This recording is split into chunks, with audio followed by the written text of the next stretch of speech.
हुगली महानगर के नवनगर में उपस्थित सभी सम्माननीय नागरिक बंधुओं, मैं आप सभी को गणपति उत्सव की बहुत बधाई देता हूँ, शुभकामनाएं व्यक्त करता हूँ।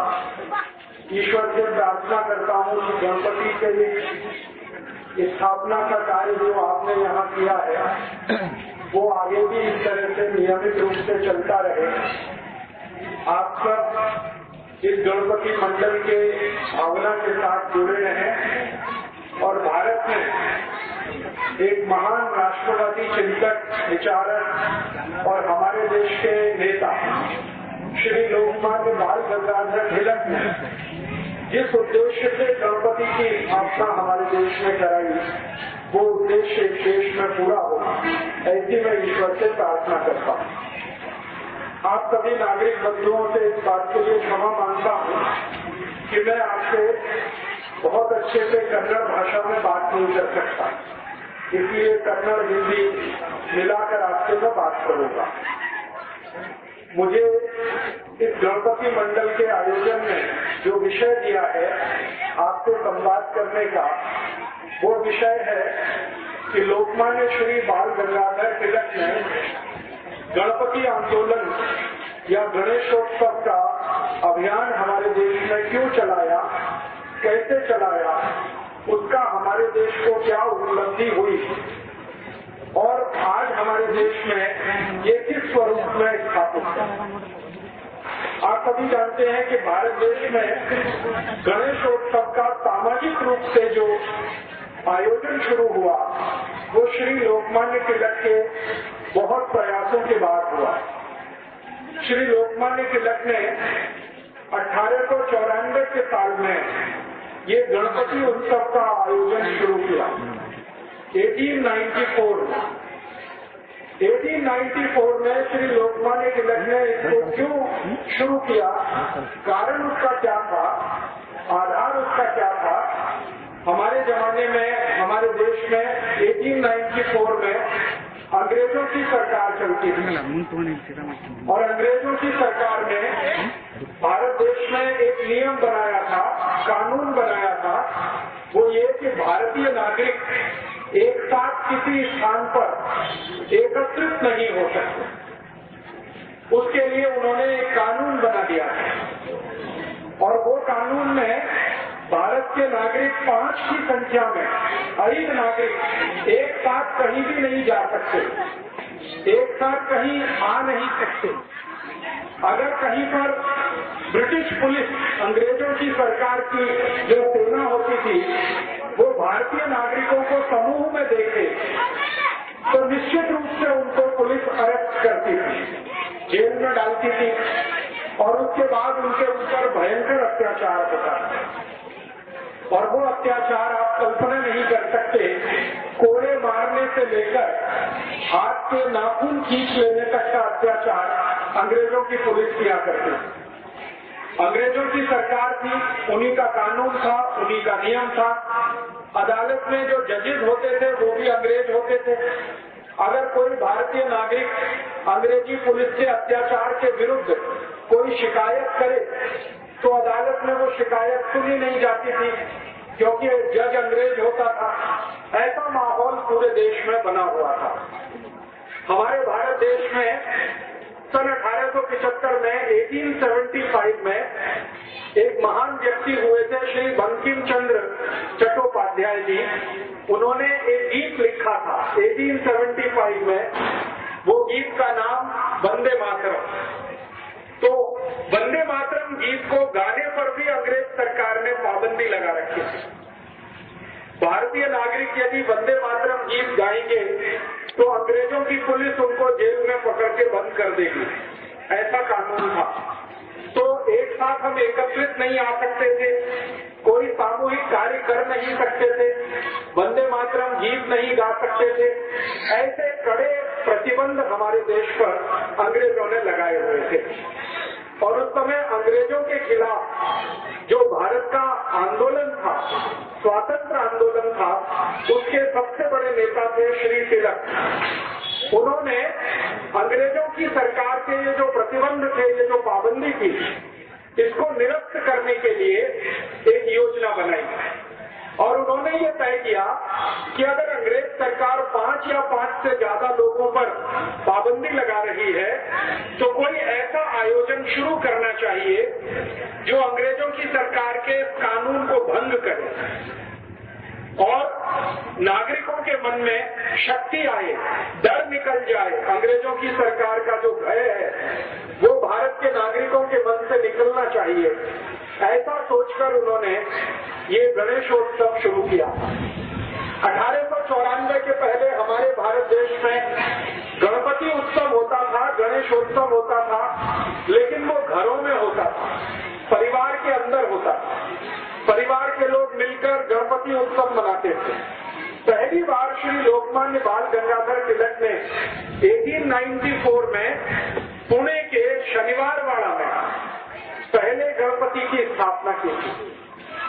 आप जानते हैं कि पुणे एक बहुत बड़ा शहर है, पूना महाराष्ट्र में। वहाँ पर एक बड़ा स्थान है शनिवारवाड़ा। इस शनिवारवाड़े में पहले गणपति की स्थापना हुई थी 1894 में और वो स्थापना स्वयं श्री लोकमान्य तिलक ने अपने हाथों से की थी। और उस स्थापना में एक गणपति मंडल उन्होंने बनाया था, शनिवारवाड़ा गणेश मंडल। वो भारत का सबसे पुराना गणेश मंडल है।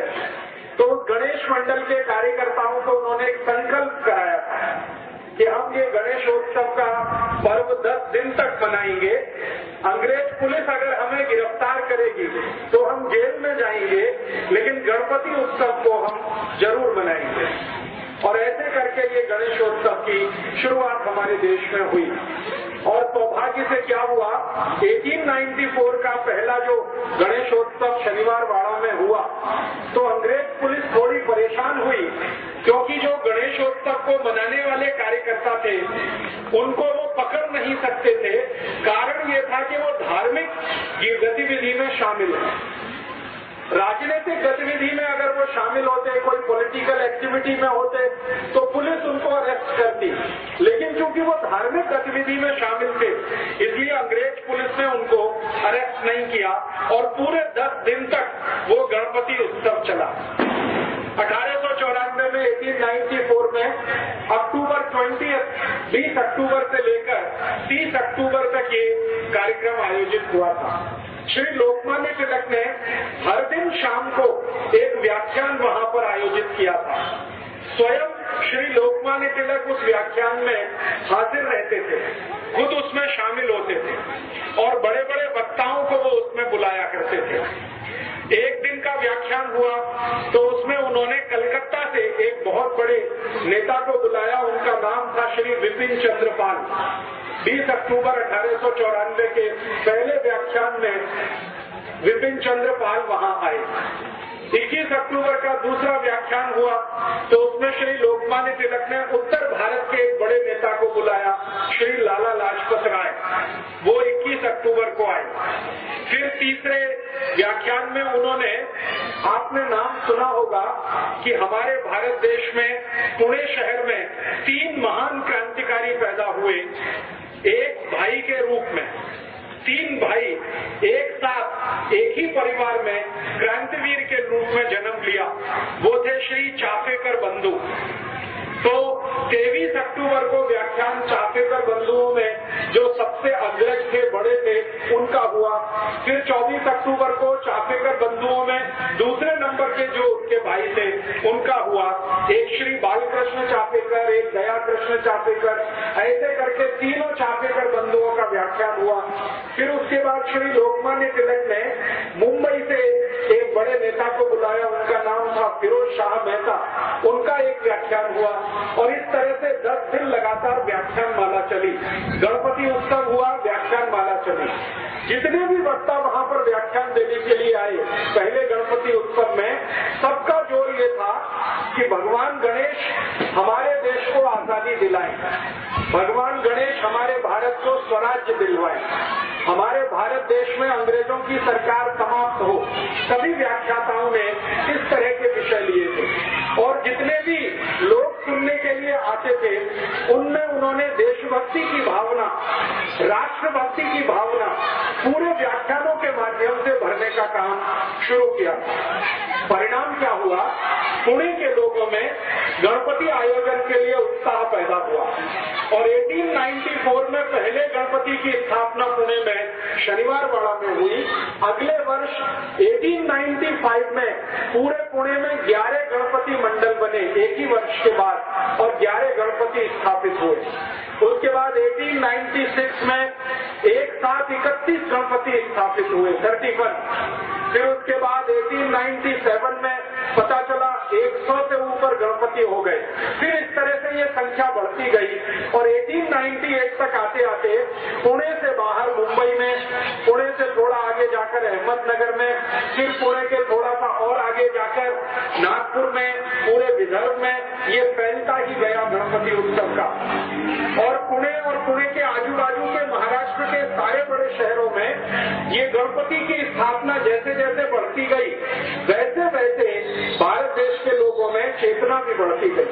थोड़े दिन के बाद पता चला कि संपूर्ण महाराष्ट्र राज्य में गणपति आ गए और गणेशोत्सव बहुत जोर शोर से मनाना शुरू हुआ। 1894 के बाद 1904 में, माने सन 1904 में पहली बार लोकमान्य तिलक ने भारतवासियों को ये अपील किया कि हम गणेशोत्सव का जो आयोजन करते हैं इसका मुख्य जो उद्देश्य है वो भारत का स्वराज्य प्राप्ति करना है, आजादी प्राप्त करना है। बिना आजादी के गणेशोत्सव का कोई अर्थ नहीं है। हमारा देश अंग्रेजों का गुलाम रहे और हमारे देश के अंदर है तो एक तरह से वो भी गुलामी में है। पहली बार लोगों ने श्री लोकमान्य तिलक के इस उद्देश्य को और इस स्वप्न को बहुत गंभीरता से समझा। उसके बाद एक दुर्घटना हो गई हमारे देश में और वो दुर्घटना ये थी 1904 में, सन 1904 में एक अंग्रेज अधिकारी था जो गवर्नर जनरल से वॉयसराय की हैसियत में आया था। उसका प्रमोशन हुआ था। उसका नाम था कर्जन। ये बंगाल का वॉयसराय बना था। बंगाल का वॉयसराय बनने के बाद इस कर्जन ने एक बहुत खतरनाक काम किया था। उसने क्या किया था? बंगाल राज्य को 2 भागों में बांट दिया था, 2 हिस्से कर दिए बंगाल के और उसके लिए एक कायदा बनाया, कानून बनाया और उसका नाम दिया उसने division of Bengal act. Bengal को बांटने का कानून कर्जन नाम के इस अंग्रेज अधिकारी ने किया। बंगाल उस समय भारत देश का सबसे बड़ा राज्य था। आज हमारे भारत देश में कर्नाटक, तमिलनाडु, केरल जैसे 35 राज्य हैं, 32 राज्य हैं। आज से लगभग 150 वर्ष पहले, 160 वर्ष पहले भारत देश में सिर्फ 4 राज्य थे, 4 स्टेट थे। एक बंगाल था, दूसरा मद्रास राज्य था, उसको अंग्रेजी में प्रेसिडेंसी कहा जाता था। बंगाल प्रेसिडेंसी, मद्रास प्रेसिडेंसी और एक तीसरा था मुंबई प्रेसिडेंसी और चौथा भारत का बचा हुआ हिस्सा जिसको नॉर्थ वेस्ट फ्रंटियर के नाम से जाना जाता है, पूरा उत्तर भारत। बंगाल प्रेसिडेंसी का उस समय में क्या मतलब था, सरल माहिती देता हूँ। बंगाल का उस समय 1904 में, सन 1904 में एक ही अर्थ था, पूरा बिहार राज्य, पूरा आसाम, पूरा का पूरा बंगाल जिसमें बांग्लादेश भी शामिल था। उस समय तक बांग्लादेश अलग नहीं हुआ था, तो पूरा बंगाल, बांग्लादेश को मिलाकर पूरा आसाम, उड़ीसा का 3/4 भाग और उसके बाद आसाम के ऊपर के भारत के जो छोटे राज्य हैं, अरुणाचल प्रदेश है, सिक्किम है, नागालैंड है, मिजोरम है, मणिपुर है, ये जो छोटे 7 राज्य, ये पूरा मिलाकर बंगाल राज्य था। अंग्रेजों ने उस समय इसको 2 हिस्सों में बांटा, east Bengal and west Bengal, पूर्वी बंगाल, पश्चिमी बंगाल। उस समय बंगाल का जो टोटल पॉपुलेशन था, कुल लोक संख्या, कुल जनसंख्या, वो करीब 7 कोटि था। 7 कोटि नागरिक बंगाल में रहते थे, 7 करोड़। अब ये बंगाल का जो बंटवारा हुआ, इसमें क्या हुआ, जो वेस्ट बंगाल था वो हिंदुओं के लिए और वेस्ट बंगाल हिंदुओं के लिए और ईस्ट बंगाल मुसलमानों के लिए। ईस्ट बंगाल में कुल पॉपुलेशन 3 करोड़ 80 लाख के आसपास था। 3 कोटि 80 लाख नागरिक ईस्ट बंगाल में। और बाकी जो 4 करोड़ 20 लाख नागरिक थे वो वेस्ट बंगाल। तो हिंदू और मुसलमान संप्रदाय के आधार पर पहली बार अंग्रेजों ने भारत में बंटवारा किया, और ये बंटवारा जब हुआ तो सारे भारत देश में इसका विरोध हुआ। और विरोध क्यों हुआ? संप्रदाय के आधार पर आप देश का अगर बंटवारा करते हैं, किसी राज्य का बंटवारा करते हैं, तो भयंकर मारामारी होने वाली है। तो श्री लोकमान्य तिलक ने सबसे पहले इसका विरोध किया, और 1905 में श्री लोकमान्य तिलक ने एक आदेश जारी किया भारत के नागरिकों के लिए कि अगर अंग्रेजों की सरकार भारत के एक बंगाल राज्य का संप्रदाय के आधार पर बंटवारा करती है तो इस अंग्रेज सरकार को हम भारत में अब रहने नहीं देंगे, चलने नहीं देंगे। और उन्होंने ये घोषणा कर दी। श्री लोकमान्य तिलक के एक दोस्त थे, मित्र थे, विपिन चंद्र पाल, जो उस समय बंगाल के सबसे बड़े नेता थे। ऐसे ही श्री लोकमान्य तिलक के एक मित्र थे श्री अरविंदो घोष, जिनको आपने जाना होगा, जो बाद में सन्यासी हो गए और पांडिचेरी में उन्होंने आश्रम बना लिया और वहीं पर आखिरी जीवन उनका बीता। तो श्री अरविंदो घोष और विपिन चंद्र पाल, सुरेंद्र नाथ बनर्जी, उमेश चंद्र बनर्जी, व्योमेश चंद्र बनर्जी, ताराशंकर बंदोपाध्याय, ऐसे एक दो नहीं सैकड़ों सैकड़ों बंगाल के नेता श्री तिलक के पास मिलने के लिए पुणे में आए, और तिलक के सामने उन्होंने कहा कि अब हमें क्या करना चाहिए। श्री लोकमान्य तिलक ने कहा कि पूरे बंगाल में आपको श्री गणपति के नाम पर उत्सव शुरू करना चाहिए। तो जो नेता आए थे उन्होंने कहा कि हमारे राज्य में बंगाल में गणपति उत्सव तो कोई मनाता नहीं है, और गणेश जी को बंगाल में कोई ज्यादा प्रभाव भी नहीं है। तो लोकमान्य तिलक ने पूछा, फिर आप बताइए आपके यहाँ किसका प्रभाव है? तो उन्होंने कहा जो नवदुर्गा होती है, दुर्गा पूजा होती है, उसका बंगाल में बहुत असर है।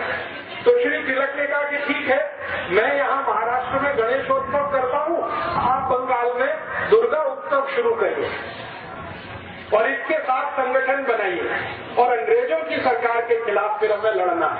तो इस तरह से श्री लोकमान्य तिलक के प्रयासों से पूरे बंगाल में 1905 से 1905 से दुर्गा उत्सव शुरू हुआ, जो आज तक चला आ रहा है और भारत के अनेक राज्यों में फैल गया है।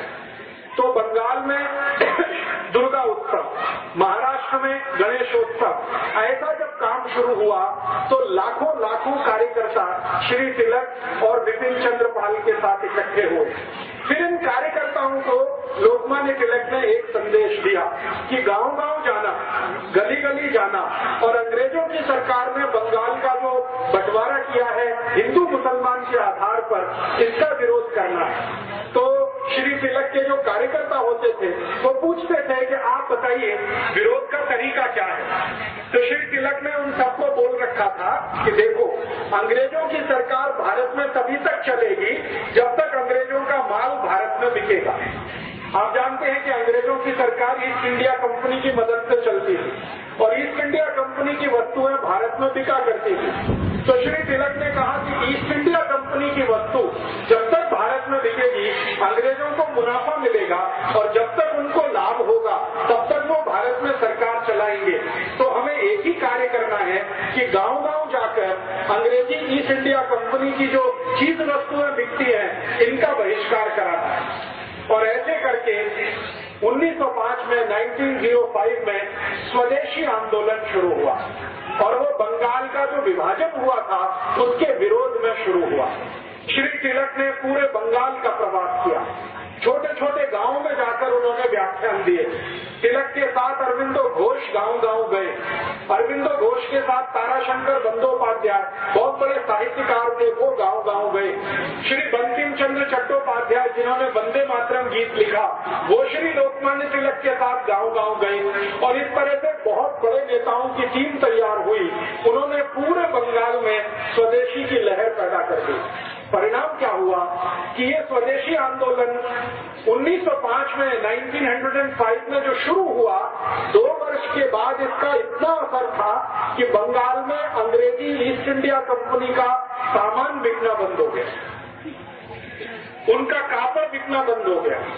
ईस्ट इंडिया कंपनी की उस समय भारत में शक्कर बिकती थी, शुगर, क्योंकि शुगर भारत में बनती नहीं थी, वो इंग्लैंड से आती थी, तो शुगर बिकना बंद हो गया। और इस स्वदेशी आंदोलन का इतना असर हुआ पूरे बंगाल में कि जो मिठाई बनाने वाले लोग हैं, स्वीट्स बनाने वाले लोग, उन्होंने शक्कर इस्तेमाल करना बंद कर दिया, गुड़ से मिठाई बनाना शुरू किया। इतना प्रभाव था। उसके बाद हमारे भारत देश में उस समय ब्लेड नहीं बनता था, ये बात है 1905 की, 1905, ब्लेड नहीं बनता था, इंग्लैंड से ब्लेड आता था भारत में। तो जो सैलून चलाने वाले लोग होते थे वो अंग्रेजी ब्लेड का उपयोग करते थे। श्री लोकमान्य तिलक ने जब उनको अपील किया कि आप ये अंग्रेजी ब्लेड वापरना बंद कर दो, तो सभी सैलून चलाने वालों ने अंग्रेजी ब्लेड का बहिष्कार कर दिया। अब समस्या आई कि शेव कैसे करना, ब्लेड तो नहीं है, तो उन्होंने एक इंस्ट्रूमेंट बनाया जो आज तक इस देश में चलता है। हम लोग हिंदी में उसको उत्तरा कहते हैं, कन्नड़ में क्या कहते हैं मुझे मालूम नहीं है। उसको बहुत अच्छे से शार्प करके उससे शेप बनाई जाती है, ब्लेड का उसमें इस्तेमाल नहीं होता। ये लोकमान्य तिलक ने शुरू कराया इस देश में। उसके बाद हमारे भारत देश में उस समय डिटर्जेंट पाउडर नहीं बनता, हमारे भारत देश में डिटर्जेंट पाउडर नहीं बनता था, वो इंग्लैंड से इंपोर्ट होता था। तो श्री लोकमान्य तिलक ने लॉन्ड्री चलाने वालों को अपील किया कि अंग्रेजी डिटर्जेंट पाउडर इस्तेमाल नहीं करना है। तो भारत के लॉन्ड्री चलाने वाले सभी लोगों ने मिट्टी से कापड़ धोना शुरू कर दिया, जमीन की मिट्टी से। ये जो ब्लैक बॉटम सॉइल होती है, इसको इस्तेमाल करके कापड़ धोने का एक अभियान पूरे देश में शुरू हुआ। इसी तरह श्री लोकमान्य तिलक ने भारत के लोगों को अपील किया कि किसी भी घर में, परिवार में विवाह होगा तो वर और वधू शरीर पर अंग्रेजी वस्त्र धारण नहीं करेंगे। तो कौन से वस्त्र धारण करेंगे? तो उन्होंने कहा कि भारत में कापूस बहुत होता है, कॉटन बहुत होता है, कॉटन के बनाए हुए जो वस्त्र हैं उनका उपयोग करेंगे। और वर वधू दोनों, जिनका विवाह कराने वाला पंडित है, पंडितों का एक बहुत बड़ा संघ बनाया श्री तिलक ने। और उन्होंने कहा कि आप उस वर वधू का विवाह कराइए जिसके शरीर पर खादी के वस्त्र होंगे या कॉटन के वस्त्र होंगे। अंग्रेजी वस्त्र अगर पहने हुए वर वधू हैं तो उनका बहिष्कार कर दीजिए। परिणाम ये हुआ कि वर और वधू ने भी कॉटन पहनना शुरू कर दिया। इस तरह से श्री तिलक ने भारत के अनेक अनेक समाज के लोगों को इकट्ठा करना शुरू किया। और तिलक के साथ लाला लाजपत राय ने उत्तर भारत में बहुत बड़ा ऐसा ही अभियान चलाया। आप पूछेंगे कि इस अभियान का अंतिम फलश्रुति क्या हुआ? इस अभियान की सबसे बड़ी फलश्रुति ये हुई कि 1905 से 1905 से लेकर 1911 के बीच में 6 वर्ष के अंदर संपूर्ण भारत देश में ईस्ट इंडिया कंपनी की वस्तुएं बिकना बंद हो गई। ईस्ट इंडिया कंपनी का कपड़ा बिकना बंद हो गया, उनका ब्लेड बिकना बंद हो गया, ईस्ट इंडिया कंपनी की शुगर बिकना बंद हो गया, ईस्ट इंडिया कंपनी का डिटर्जेंट पाउडर बिकना बंद हो गया। जो कुछ भी ईस्ट इंडिया कंपनी बेचती थी वो सब वस्तुएं बिकना बंद हो गई। लोगों ने संकल्प लेना शुरू किया। आपको तो सुनकर आश्चर्य होगा कि जैसे आपने यहाँ गणपति मंडल स्थापित किया है नवनगर में, श्री लोकमान्य तिलक ने संपूर्ण भारत देश में ऐसे सैकड़ों गणपति मंडल स्थापित किए। हर एक गणपति मंडल के कार्यकर्ताओं को वो शपथ दिलाते थे, प्रतिज्ञा कराते थे। गणपति मंडल स्थापित हुआ, फिर उसके बाद एक शपथ ग्रहण समारोह होता था, प्रतिज्ञा समारोह होता था। उसमें पहली प्रतिज्ञा ये होती थी कि हम भारत देश के स्वराज्य प्राप्ति के लिए कार्य करेंगे और गणपति हमारे आराध्य देव बनेंगे, हम स्वराज्य प्राप्ति के लिए काम करेंगे। दूसरी प्रतिज्ञा होती थी कि भारत में स्वराज्य प्राप्ति करने के लिए स्वदेशी का वर्ण बहुत आवश्यक है, इसलिए हम जीवन पर्यंत स्वदेशी व्रत धारण करेंगे और कभी कोई अंग्रेजी वस्तु का प्रयोग नहीं करेंगे। फिर तीसरा संकल्प होता था कि अंग्रेज सरकार धर्म और संप्रदाय के आधार पर भारत को बांट रही है, हम धर्म और संप्रदाय के आधार पर कभी झगड़ा नहीं करेंगे, हिंदू मुसलमानों से नहीं लड़ेंगे, मुसलमान हिंदुओं से नहीं लड़ेंगे। ऐसी 11 शपथ दिलाई जाती थी और वो 11 शपथ लेने वाले कार्यकर्ता गणपति आंदोलन के सदस्य होते थे। उसमें से एक शपथ होती थी कि व्यसन जीवन में कभी नहीं करेंगे, शराब नहीं पिएंगे, सिगरेट नहीं पिएंगे, बीड़ी नहीं पिएंगे, गुटखा तंबाकू कुछ नहीं खाएंगे और अपने को पवित्र बनाएंगे ताकि स्वराज्य प्राप्ति के लिए लड़ सके। ऐसी शपथ दिलाकर श्री तिलक कार्यकर्ताओं को पक्का बनाते थे। और धीरे धीरे आप सुनकर आश्चर्य करेंगे, 1905 से ये अभियान शुरू हुआ। 1911 में 1911 में स्वदेशी आंदोलन और गणेशोत्सव के कुल कार्यकर्ता 1,20,20 हो गए, 1,20,00,000। उस समय भारत का जो टोटल पॉपुलेशन था वो 21 कोटि था, 20 करोड़ भारतवासी थे 1905 में। और उसमें से 1,20,20,20,1 1,20,00,000 उनके कार्यकर्ता थे। लोकमान्य तिलक, बाल गंगाधर तिलक, विपिन चंद्रपाल, लाला लाजपत राय के साथ काम करने वाले। गणेशोत्सव के माध्यम से इतनी बड़ी कार्यकर्ताओं की फौज उन्होंने इकट्ठी की। अंतिम परिणाम क्या हुआ? 1911 में जब ब्रिटिश गवर्नमेंट का सब कुछ बिकना यहाँ बंद हो गया तो ब्रिटिश पार्लियामेंट लंदन में बहुत तकलीफ आ गई, क्योंकि यहाँ से धन लूट कर ईस्ट इंडिया कंपनी लेके जाती थी। उनका माल बिकता था, वो पैसा लंदन जाता था। जब यहाँ माल बिकना बंद हो गया तो यहाँ से पैसा लंदन जाना बंद हो गया, तो ब्रिटिश पार्लियामेंट में बहुत तकलीफ की स्थिति आई। उस समय ब्रिटेन का राजा था, उसका नाम था जॉर्ज पंचम। उसने ब्रिटिश पार्लियामेंट का एक स्पेशल मीटिंग बुलाया और उसने ये कहा कि भारत देश में ऐसा क्या हो रहा है कि अब ब्रिटेन में पैसा आना बंद हो गया। तो ब्रिटिश पार्लियामेंट के एमपीज ने जॉर्ज पंचम को कहा कि भारत में एक बड़े नेता हैं श्री लोकमान्य तिलक, उन्होंने गणेशोत्सव का एक अभियान और स्वदेशी का आंदोलन शुरू कर दिया है और उसके कारण अब अंग्रेजी वस्तुएं भारत में बिकना बंद हो गई हैं, इसलिए इंग्लैंड में पैसा आना बंद हो गया। तो जॉर्ज पंचम इतना परेशान हुआ, उसने कहा कि ये लोकमान्य तिलक कौन है? तो उसके जो ऑफिसर थे उन्होंने समझाया ऐसे ऐसे एक व्यक्ति है, पुणे के पास उनका जन्म स्थान है, कार्य क्षेत्र उनका पूरा भारत देश है और उनके पास 1,20,20,00,000 कार्यकर्ताओं की बहुत बड़ी आर्मी। तो जॉर्ज पंचम ने पूछा कि ब्रिटेन की आर्मी भारत में कितनी है? तो जॉर्ज पंचम को उत्तर मिला कि जो ब्रिटिश आर्मी भारत में है वो मैक्सिमम 3,50,000 है, 3.5 लाख की आर्मी है। और उन्होंने कहा कि लोकमान्य तिलक की आर्मी कितनी बड़ी है? तो उन्होंने कहा कि 1,20,00,000, 1,20,00,000 की आर्मी है। तो फिर जॉर्ज पंचम ने कहा कि उसका commander in chief Lokmanya Tilak, 1,20,00,000 की आर्मी है, कितनी बड़ी आर्मी है, मैं उसको देखना चाहता हूँ। तो ब्रिटिश पार्लियामेंट ने कहा कि वो आर्मी अगर देखनी है तो आपको भारत जाना पड़ेगा। तो उसने कहा ठीक है, मेरी भारत यात्रा का कार्यक्रम बनाओ। तो दिसंबर में 10 तारीख को जॉर्ज पंचम भारत आया। दिसंबर 10, 1911, 1911, 10 दिसंबर को जॉर्ज पंचम भारत आ गया, ये देखने के लिए कि स्वदेशी आंदोलन की, गणपति आंदोलन की आर्मी कितनी बड़ी है। उस जमाने में आप जानते हैं कि हवाई जहाज नहीं चलते थे, पानी के जहाज से यात्रा होती थी, शिप का आना जाना होता था। तो लंदन जाने के लिए भारत देश में 2 ही स्थान थे और लंदन से आने के लिए भी 2 ही स्थान थे। एक था वो कलकत्ता और दूसरा था सूरत। सूरत में बहुत बड़ा पानी के जहाज का पत्तन था और कलकत्ता में बहुत बड़ा था। तो कलकत्ता एक, सूरत दूसरा। तो जॉर्ज पंचम को पूछा गया आप कहाँ उतरेंगे? तो उन्होंने कहा कलकत्ता उतरूंगा। क्यों? क्योंकि लोकमान्य तिलक के सहयोगी और उनके कार्यकर्ता सबसे ज्यादा बंगाल में काम कर रहे हैं, तो मुझे देखना है वो। तो कलकत्ता उतरा लोकमान्य तिलक, जॉर्ज पंचम कलकत्ता आया। 11 दिसंबर को कलकत्ता में बहुत सारे लोगों ने उसको रिसीव किया। जिन लोगों ने जॉर्ज पंचम को भारत में पहली यात्रा पर रिसीव किया, माने उसको आदर पूर्वक इस देश में स्वागत किया, उनमें से सबसे आगे थे श्री रविंद्रनाथ टैगोर,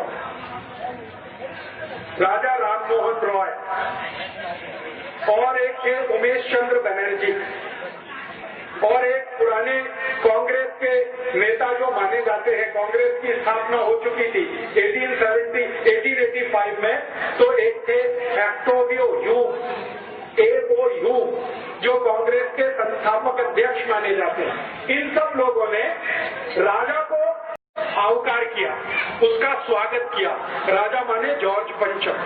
और श्री लोकमान्य तिलक, बिपिन चंद्र पाल और व्योमेश चंद्र बनर्जी, सुरेंद्रनाथ बनर्जी, ये जो सारे नेता थे जिनको हमारे इतिहास में गरम दल का नेता माना जाता है, इन्होंने जॉर्ज पंचम का बहिष्कार किया। उन्होंने कहा हम जॉर्ज पंचम का बहिष्कार करते हैं, हम उसके स्वागत समारोह में नहीं जाएंगे। लेकिन कांग्रेस के अंदर नरम दल के कुछ नेता हुआ करते थे, उनमें से मैंने कुछ नाम आपको बताए। उन्होंने कहा कि हम जॉर्ज पंचम का जरूर स्वागत करेंगे। तो स्वागत समारोह हुआ कलकत्ता में, और स्वागत समारोह में पहली बार जॉर्ज पंचम को स्वागत करते हुए एक गीत गाया गया जिसका नाम है जनगण मन अधिनायक जय हे भारत भाग्य विधाता। भारत भाग्य विधाता, इन शब्दों पे ध्यान दीजिए। भारत भाग्य विधाता माने भारत के भाग्य को निर्धारित करने वाला कौन? जॉर्ज पंचम। जॉर्ज पंचम को मंच पर बिठाया गया और ये गीत गाना शुरू किया, और जिसने ये गीत गाया दुर्भाग्य से उनका नाम वही श्री रविंद्रनाथ टैगोर। उन्होंने ही ये गीत लिखा और उन्होंने ही ये गीत गाया। अब ये जो गीत है इसमें ज्यादा शब्द बांग्ला के हैं और कुछ संस्कृत के शब्द हैं। इस पर जरा ध्यान दें। जनगण मन, जन गण मन, गण संस्कृत का शब्द है, जन संस्कृत का शब्द है, मन संस्कृत और बांग्ला दोनों में है। तो इसका अर्थ है भारत की जनता की तरफ से, गण माने छोटे छोटे राजा और उनके प्रतिनिधि, हम सब भारत की जनता की तरफ से, छोटे छोटे राजाओं की तरफ से जनगण मन अधिनायक जय, अधिनायक माने सुपर हीरो, माने जॉर्ज पंचम, आपकी जय करने के लिए यहाँ आए हैं। जनगण मन अधिनायक जय भारत भाग्य विधाता। भारत के आप भाग्य विधाता है, आपको भारत का भाग्य तय करना है क्योंकि आपके हाथ में सब कुछ है। फिर पंजाब, सिंध, गुजरात, मराठा, द्राविड़, उत्कल, बंग, ये भारत के अलग अलग हिस्से हैं जिनका नाम उन्होंने लिया। पंजाब, सिंध, गुजरात, मराठा, द्राविड़, उत्कल, बंग, विंध्य, हिमाचल, यमुना, गंगा, उच्छल जलधि तरंग, तब शुभ नामे जागे। भारत के ये सभी हिस्सों की, रीजन की तरफ से हम भगवान से प्रार्थना कर रहे हैं, तब शुभ नामे जागे, आपका नाम पूरे विश्व में हो, तब शुभ आशीष मांगे। हम भगवान से आपके लिए दुआएं कर रहे हैं, आशीष मांग रहे हैं। गाए तब जय गाथा, हम आपकी जय जयकार करते ही रहेंगे। जनगण मंगलदायक जय भारत भाग्य विधाता। ये गीत गाया गया, और ये गीत गाया गया 24 दिसंबर 1911 को कलकत्ता में जॉर्ज पंचम का स्वागत समारोह करते हुए। अब समस्या क्या खड़ी हो गई कि जॉर्ज पंचम को ना संस्कृत समझती थी ना बांग्ला, न उसको हिंदी आती थी। वो सुन तो लिया, उसने अपने पड़ोस में बैठे अंग्रेजों से पूछा ये क्या गाना गाया, तो अंग्रेजों ने उसका इंग्लिश ट्रांसलेशन करके उसको समझाया। जैसे ही उसको पता चला कि ये गाना जॉर्ज पंचम के सम्मान में गाया गया है और उसको भारत का भाग्य विधाता बताया गया है, वो इतना प्रसन्न हुआ, इतना खुश हुआ कि उसने रविंद्रनाथ टैगोर को बुलाया और उनके पीठ पर ऐसे थपथपाया, बहुत अच्छा आपने गीत लिखा। और अंग्रेजी में उसने कहा कि मेरी इतनी प्रशंसा तो मेरे देश में कोई नहीं करता। इससे भी ज्यादा उसने एक मजाक की बात कही जो हमारे लिए बहुत शर्मनाक है। उसने कहा कि मेरी बीवी ने मेरी आज तक इतनी प्रशंसा नहीं की है, आपने तो उससे भी ज्यादा किया। रविंद्रनाथ टैगोर गदगद हो गए। रविंद्रनाथ टैगोर गदगद हो गए तो ये जो पंचम था, जॉर्ज पंचम, इसने अपनी डायरी में उनका नाम, पता, सब कुछ नोट किया। फोन उस समय होता नहीं था, नाम पता नोट किया और ये कलकत्ता से चलकर फिर दिल्ली गया। जॉर्ज पंचम, यही जॉर्ज पंचम। दिल्ली में इसने एक बहुत बड़ा दरबार बुलाया और उसमें छोटे छोटे राजा महाराजा सब लोग आए, लेकिन दिल्ली में जो क्रांतिकारी थे, गरम दल वाले, लाला लाजपत राय वाले, वो नहीं गए। उन्होंने वहां भी बहिष्कार किया। तो दिल्ली में उस समय जो गवर्नर की हैसियत से अधिकारी होता था, उसको जॉर्ज पंचम ने पूछा कि भारत में मुझे वो आर्मी देखनी है लोकमान्य तिलक की। मैंने सुना है 1 करोड़ 20 लाख 1 करोड़ 20 लाख उसमें सोल्जर है, मुझे देखना है वो आर्मी कैसे काम करती है। तो दिल्ली का जो गवर्नर था उसने जॉर्ज पंचम को समझाया कि ये आर्मी है, बिना बंदूक वाली है, इनके पास कोई आर्म्स नहीं है, आर्मी विदाउट आर्म्स। उसने जो टाइटल बताया आर्मी विदाउट आर्म्स है ये, इनके पास कोई बंदूक नहीं है, इनके पास कोई तलवार नहीं है, इनके पास कोई तोप नहीं है, कोई मोर्टार नहीं है, कुछ नहीं है, लेकिन इनके पास जो दिल है, जो इनका हृदय है, वो इतना मजबूत है कि ये हमेशा भारत की आजादी और स्वराज्य की बात करते हैं। तो उसने पूछा कि इस आर्मी के कुछ नेताओं से मुझे मिलना है। तो गवर्नर ऑफ दिल्ली ने कहा कि इनका नेता तो लोकमान्य तिलक है और उन्होंने आपका बहिष्कार किया हुआ है, इसलिए वो तो आपको मिलने आने वाले नहीं है। आपको उनसे मिलने जाना हो तो मैं कोई व्यवस्था करूं। तो जॉर्ज पंचम कहने लगा कि भारत में ऐसा भी कोई आदमी है जिसको राजा बुलाए और वो राजा के पास ना जाए। उन्होंने कहा यहाँ तो एक नहीं ऐसे करोड़ों हैं।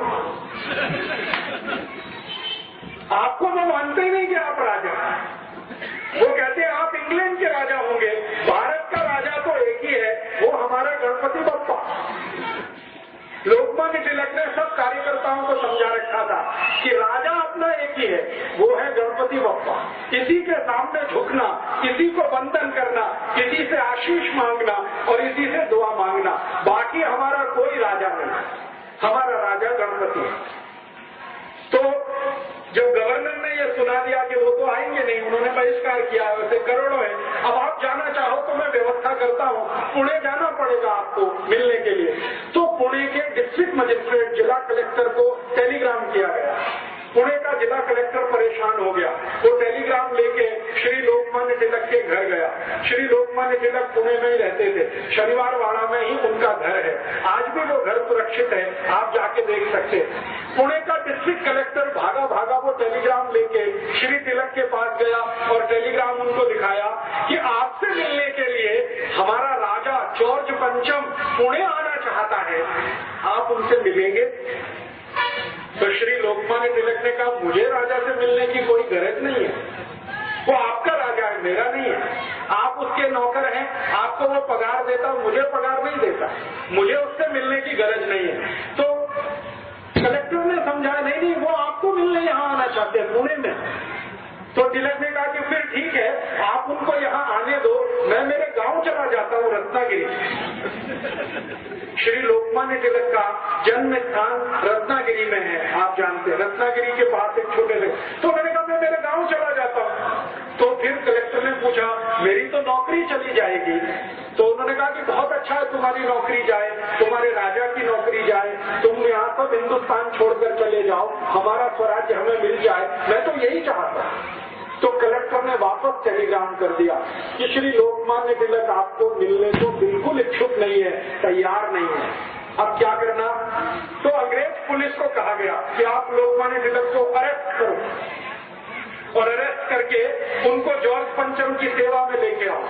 तो श्री लोकमान्य तिलक के पास जब पुलिस ऑफिसर पहुंचा अरेस्ट करने के लिए, तो उन्होंने कहा कि मुझे अरेस्ट करने के लिए आप कानून बताओ, किस कानून से आप मुझे अरेस्ट कर सकते हैं। तो पुलिस ने कहा आप हमारे राजा को नहीं मिलना चाहते। तो उन्होंने कहा ये कोई अपराध नहीं है, ये कहीं भी किसी कानून की किताब में नहीं है। उस समय तक हमारे देश में जो कानून की किताब चलती थी उसका नाम था आईपीसी, इंडियन पिनल कोड, 1860 से ये चल गई थी। तो उन्होंने कहा आईपीसी का कौन सा प्रोविजन है जिसका मैंने वायलेशन किया है और आप मुझे गिरफ्तार कर रहे हैं। तो पुलिस ऑफिसर निरुत्तर हो गया, वो चुपचाप वापस गया और जॉर्ज पंचम को कह दिया गया कि ये व्यक्ति इतना पक्का है कि ये जो तय कर लेगा वही करेगा, ये आपसे मिलेगा नहीं। जॉर्ज पंचम बिना मिले वापस गया दिल्ली से, बिना मिले वापस। और भारत में उस समय कांग्रेस के अंदर यही एक तेजस्वी नेता थे श्री तिलक, जिन्होंने जॉर्ज पंचम से मिलने को मना किया।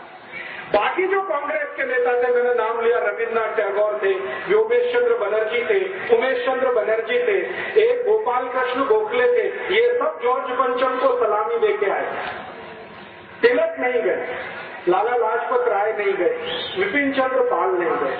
जॉर्ज पंचम को तिलक का नहीं मिलना इतना अंदर तक चोट पहुंचाया कि जब जॉर्ज पंचम वापस जा रहा था दिल्ली से, उसने कहा तो मुझे वापस जाना है, तो दिल्ली से कलकत्ता, कलकत्ता से फिर पानी के जहाज से लंदन। तो जॉर्ज पंचम ने कहा कि ऐसा कोई व्यक्ति भारत में है जो मुझे मिलने से मना कर सकता है और किसी कानून के आधार पर हम उसे अरेस्ट भी अभी नहीं कर सकते, तो ऐसे व्यक्ति की मांग क्या है। तो अंग्रेज गवर्नर दिल्ली ने उनको कहा कि उसकी सबसे पहली मांग है कि 1905 में जो कर्जन ने डिवीजन ऑफ बंगाल एक्ट बनाया है, बंगाल को हिंदू मुसलमान के आधार पर तोड़ दिया है, ये कानून वापस लेना और बंगाल को फिर से एक करना। तो जॉर्ज पंचम ने गवर्नर को कहा कि ऐसे वीर बहादुर पराक्रमी व्यक्ति का थोड़ा तो सम्मान करो और ये बंगाल का बंटवारा रद्द करो। और भारत के इतिहास में ये पहली और आखिरी घटना है जब बंगाल को बंटवारा करके अंग्रेजों ने 6 साल के बाद वापस फिर से एक किया और ईस्ट और वेस्ट बंगाल फिर से एक हुआ। और लोकमान्य तिलक की इतनी जय जयकार पूरे देश में हुई।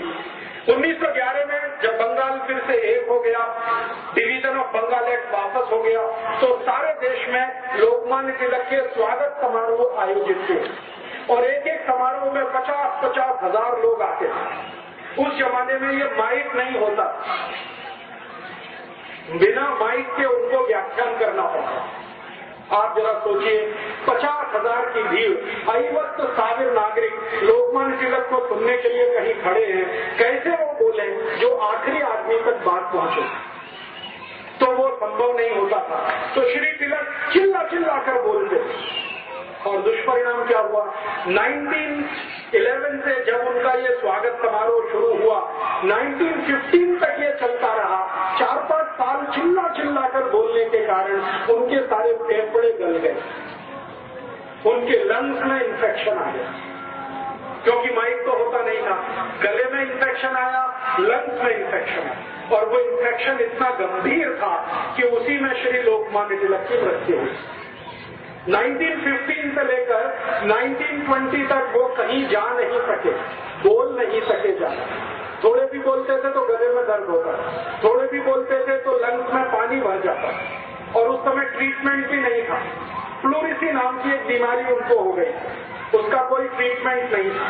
उसका एक ही ट्रीटमेंट था कि वो कोई ठंडे प्रदेश में जाकर थोड़े दिन आराम करें। लेकिन तिलक कहा करते थे कि अगर ये जीवन में आराम किया तो स्वराज्य कैसे आएगा।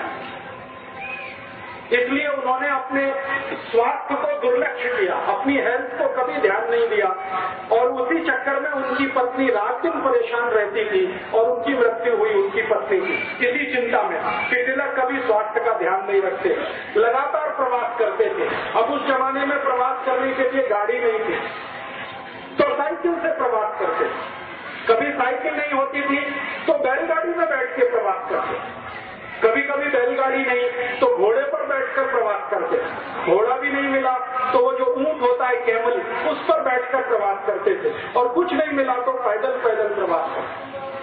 तो प्रवास बहुत किया, व्याख्यान बहुत दिए, स्वागत समारोह जगह जगह होते थे, उसमें फंड इकट्ठा होता था और वो फंड इतना हो गया कि वो कोटि कोटि रुपए। बाद में उसी फंड को नाम दिया गया तिलक स्वराज फंड। इतिहास की पुस्तकें जब आप पढ़ेंगे तो उसमें एक जगह चैप्टर है तिलक स्वराज्य फंड। ये लोकमान्य तिलक को स्वागत समारोह में जो दान मिलता था वो सारा उन्होंने इकट्ठा किया था। आप पूछेंगे तिलक स्वराज फंड कितना था। आज से लगभग 80-90 वर्ष पहले, 80-90 ईयर्स बिफोर, तिलक स्वराज्य फंड 21 करोड़ रुपीस का था, 21 कोटि रुपये, इतना धन था।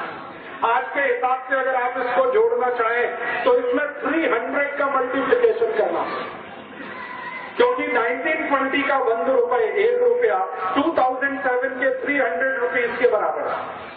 तो 300 में 21 का गुणा कर लीजिए 6,300 करोड़ रुपीस श्री लोकमान्य तिलक ने इकट्ठा किया इस देश में घूम घूम कर। और वो फंड जब उन्होंने इकट्ठा किया तो उस फंड से फिर परिणाम क्या किया, उन्होंने क्या काम में लगाया वो फंड। उन्होंने कहा कि भारत में जो जो वस्तुओं का उत्पादन नहीं होता वो सभी ये पैसे से बनाई जाएंगी। मैंने आपसे कहा ब्लेड नहीं बनता था भारत में, श्री तिलक ने ब्लेड बनाने की इंडस्ट्री शुरू कराई पुणे के पास। वो समय में शुगर नहीं बनती थी इस देश में, शुगर बनाने का कारखाना उसी फंड में से लगा।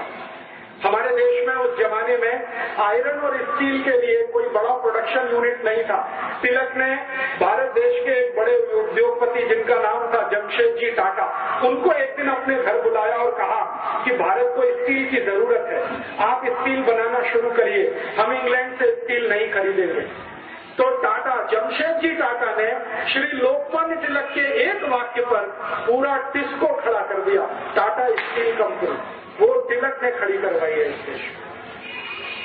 बजाज ग्रुप को एक दिन तिलक ने बुलाया, जमनालाल बजाज को, और कहा कि हम इंग्लैंड से कपड़ा आयात करते हैं, भारत में कपड़ा बनना चाहिए।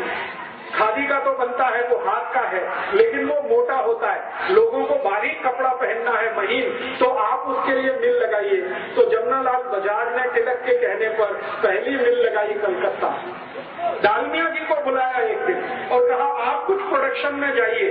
डालमिया जी ने कहा ठीक है, हम भी भारत के। ऐसे भारत में 72 जो बिग बिजनेस हाउसेज हैं जो आज इस देश में एस्टेब्लिश हैं, टाटा है, डालमिया है, जमनालाल बजाज का बजाज ग्रुप है, ये सबकी स्थापना करने में लोकमान्य तिलक की बहुत बड़ी भूमिका है। 1915 में श्री तिलक ने ये सब शुरू किया, 1920 तक वो ये करते रहे और 1 अगस्त 1920 को उनका स्वर्गवास हुआ। मैंने बताया गंभीर बीमारी थी, प्लूरिसी की, लंग्स पूरे उनके खराब हो चुके थे, ज्यादा बोलने के कारण गला खराब हो गया था। उस समय उनकी मृत्यु हुई। मृत्यु से थोड़ा दिन पहले उन्होंने अपने सब कार्यकर्ताओं को बुलाया, उनको मालूम हो गया था कि अभी मुझे जाना ही पड़ेगा। तो उन्होंने कहा कि देखो मेरी मृत्यु होगी तो आप में से कोई रोना नहीं और कभी भी मेरे नाम पर आंसू बहाना नहीं। मैंने जिंदगी में कभी अंग्रेजों की गुलामी स्वीकार नहीं की है, तो आप भी मेरे पद चिन्हों पर चलना, आप भी अंग्रेजी गुलामी स्वीकार नहीं करें। आप स्वतंत्र हैं, भगवान आपको आगे भी स्वतंत्र बनाकर रखेगा। मेरे आदर्शों का खून नहीं करना, कोई रोएगा नहीं, मैं मरूंगा, खुशी के साथ मुझे विदा करना। और उन्होंने एक बहुत महत्वपूर्ण वाक्य कहा जो पूरे जीवन का सबसे बड़ा सच है। श्री तिलक ने अपने कार्यकर्ताओं को कहा कि देखो मृत्यु जो है जन्म से भी ज्यादा आसान है। ये बहुत गहरी बात है। उन्होंने कहा कि जन्म लेने में तो बहुत कष्ट होता है, ताई को भी होता है, मक्खन को भी होता है, लेकिन मृत्यु बहुत सहज है, बहुत आसान है, इसलिए उत्सव की तरह से इसको मनाना। और ये हुआ 1 अगस्त को सुबह जब उनकी अंतिम यात्रा निकली, प्राण उनके पूरे हुए, तो पूरा पुणे शहर, पूरा मुंबई, पूरा भारत खड़ा। ऐसी अंतिम यात्रा इस देश में किसी की नहीं निकली। करोड़ों करोड़ों लोग उसमें शामिल, करोड़ों। और उन लोगों ने श्री तिलक की अंतिम यात्रा को भारत की स्वराज यात्रा बताया कि ये हमारे देश की स्वराज यात्रा है। और उस स्वराज यात्रा में उन्होंने वही संकल्प दोहराए जो श्री तिलक उनको गणपति आंदोलन के समय कहा करते थे। ऐसे एक महान व्यक्ति ने इस देश में गणपति की स्थापना कराई, ऐसे एक महान व्यक्ति ने इस देश में स्वराज्य की नींव स्थापित कराई।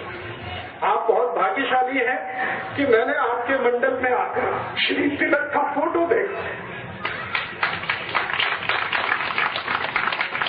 मुझे बहुत दुख होता है जब मैं गणपति मंडलों में जाता हूँ, गणपति की मूर्ति तो होती है, तिलक की मूर्ति गायब है। और उससे भी ज्यादा दुख मुझे इस बात का होता है कि गणपति मंडल वाले गणपति की स्थापना करते हैं और उसमें ऐसे गंदे गंदे घटिया घटिया गाने बजाते हैं जिनको श्री तिलक ने कभी सुना नहीं, सोचा भी नहीं। हमें शर्म है कि हम लोकमान्य तिलक के उन सभी आदर्शों को पूरा नहीं कर पाए जो गणपति आंदोलन के माध्यम से उन्होंने भारत को समझाए थे। उनका एक बहुत महत्वपूर्ण वक्तव्य था जो उन्होंने अपनी मृत्यु से थोड़े दिन पहले दिया था। जब बंगाल का बंटवारा समाप्त हो गया तो तिलक ने भारत के बहुत सारे कार्यकर्ताओं का एक सम्मेलन बुलाया था और उसमें उन्होंने बहुत सारे प्रश्नों के उत्तर दिए थे। तो एक कार्यकर्ता ने उनसे प्रश्न पूछा कि आपने बंगाल के बंटवारे का विरोध क्यों किया? तो उन्होंने कहा कि अंग्रेजों ने हिंदू और मुसलमान के आधार पर बंगाल को बांटा है। धर्म के आधार पर अगर ये बंटवारा भारत में होगा और आगे चलेगा तो ये भारत तो एक नहीं रहने वाला। और दूसरा एक खतरनाक काम हुआ था उसी समय, बंगाल का जो बंटवारा किया अंग्रेजों ने, उसके बाद जब बंगाल बंटवारा समाप्त हो गया, फिर से बंगाल एक करना पड़ा, तभी अंग्रेजों ने इस देश में एक ऐसा विष बीज बो दिया जिसका दुष्परिणाम हम आज तक भोग रहे हैं। वो विष बीज क्या था? अंग्रेजों ने एक संस्था बना दी इस देश में जिसका नाम है इंडियन मुस्लिम लीग। बंगाल का बंटवारा समाप्त करने के समय एक संस्था बना दिया इंडियन मुस्लिम लीग और यही संस्था का अध्यक्ष बाद में मोहम्मद अली जिन्ना बना। और अंग्रेजों ने उस संस्था को इतना विष भर दिया कि जो बंगाल का बंटवारा उन्होंने हिंदू मुसलमान के आधार पर किया था, उस इंडियन मुस्लिम लीग ने भारत का बंटवारा हिंदू मुसलमान के आधार पर कर दिया। श्री तिलक अक्सर ये कहा करते थे कि अगर अंग्रेज बंगाल का बंटवारा करने में सफल हो गए हिंदू मुसलमान के आधार पर, तो एक दिन भारत का भी ये बंटवारा कर देंगे हिंदू मुसलमान के आधार पर। ये उनको पता चलता है। 1915 में उनको 1947 दिखाई देता, इतनी उनकी दूरदृष्टि थी तिलक की। वो ये कहा करते थे कि अगर अंग्रेजों ने ये सफलतापूर्वक चला दिया तो भारत को एक रखना मुश्किल हो जाएगा, ये देश के टुकड़े टुकड़े अंग्रेज कर देंगे हिंदू मुसलमान के आधार। इसलिए उन्होंने बंगाल बंटवारे का विरोध किया। लेकिन श्री तिलक की मृत्यु के बाद इस देश में ऐसा दुष्चक्र चला कि गरम दल के जितने भी बड़े नेता थे, तिलक तो उनके सबसे बड़े लीडर थे, श्री लाला लाजपत राय, वो लाठी कांड में मारे गए। आप जानते हैं 1927 में साइमन कमीशन का विरोध करते। भगत सिंह को 1931 में फांसी हो गई। मदन लाल ढींगरा को 1909 में फांसी हो गई। अरविंदो घोष जो सबसे बड़े नेता हो सकते थे लोकमान्य तिलक के बाद, क्योंकि लोग उनको बहुत मानते थे, वो संन्यास लेकर पांडिचेरी में चले गए। उन्होंने कहा कि अब मैं संन्यास में रहूंगा और साधु का काम करूंगा।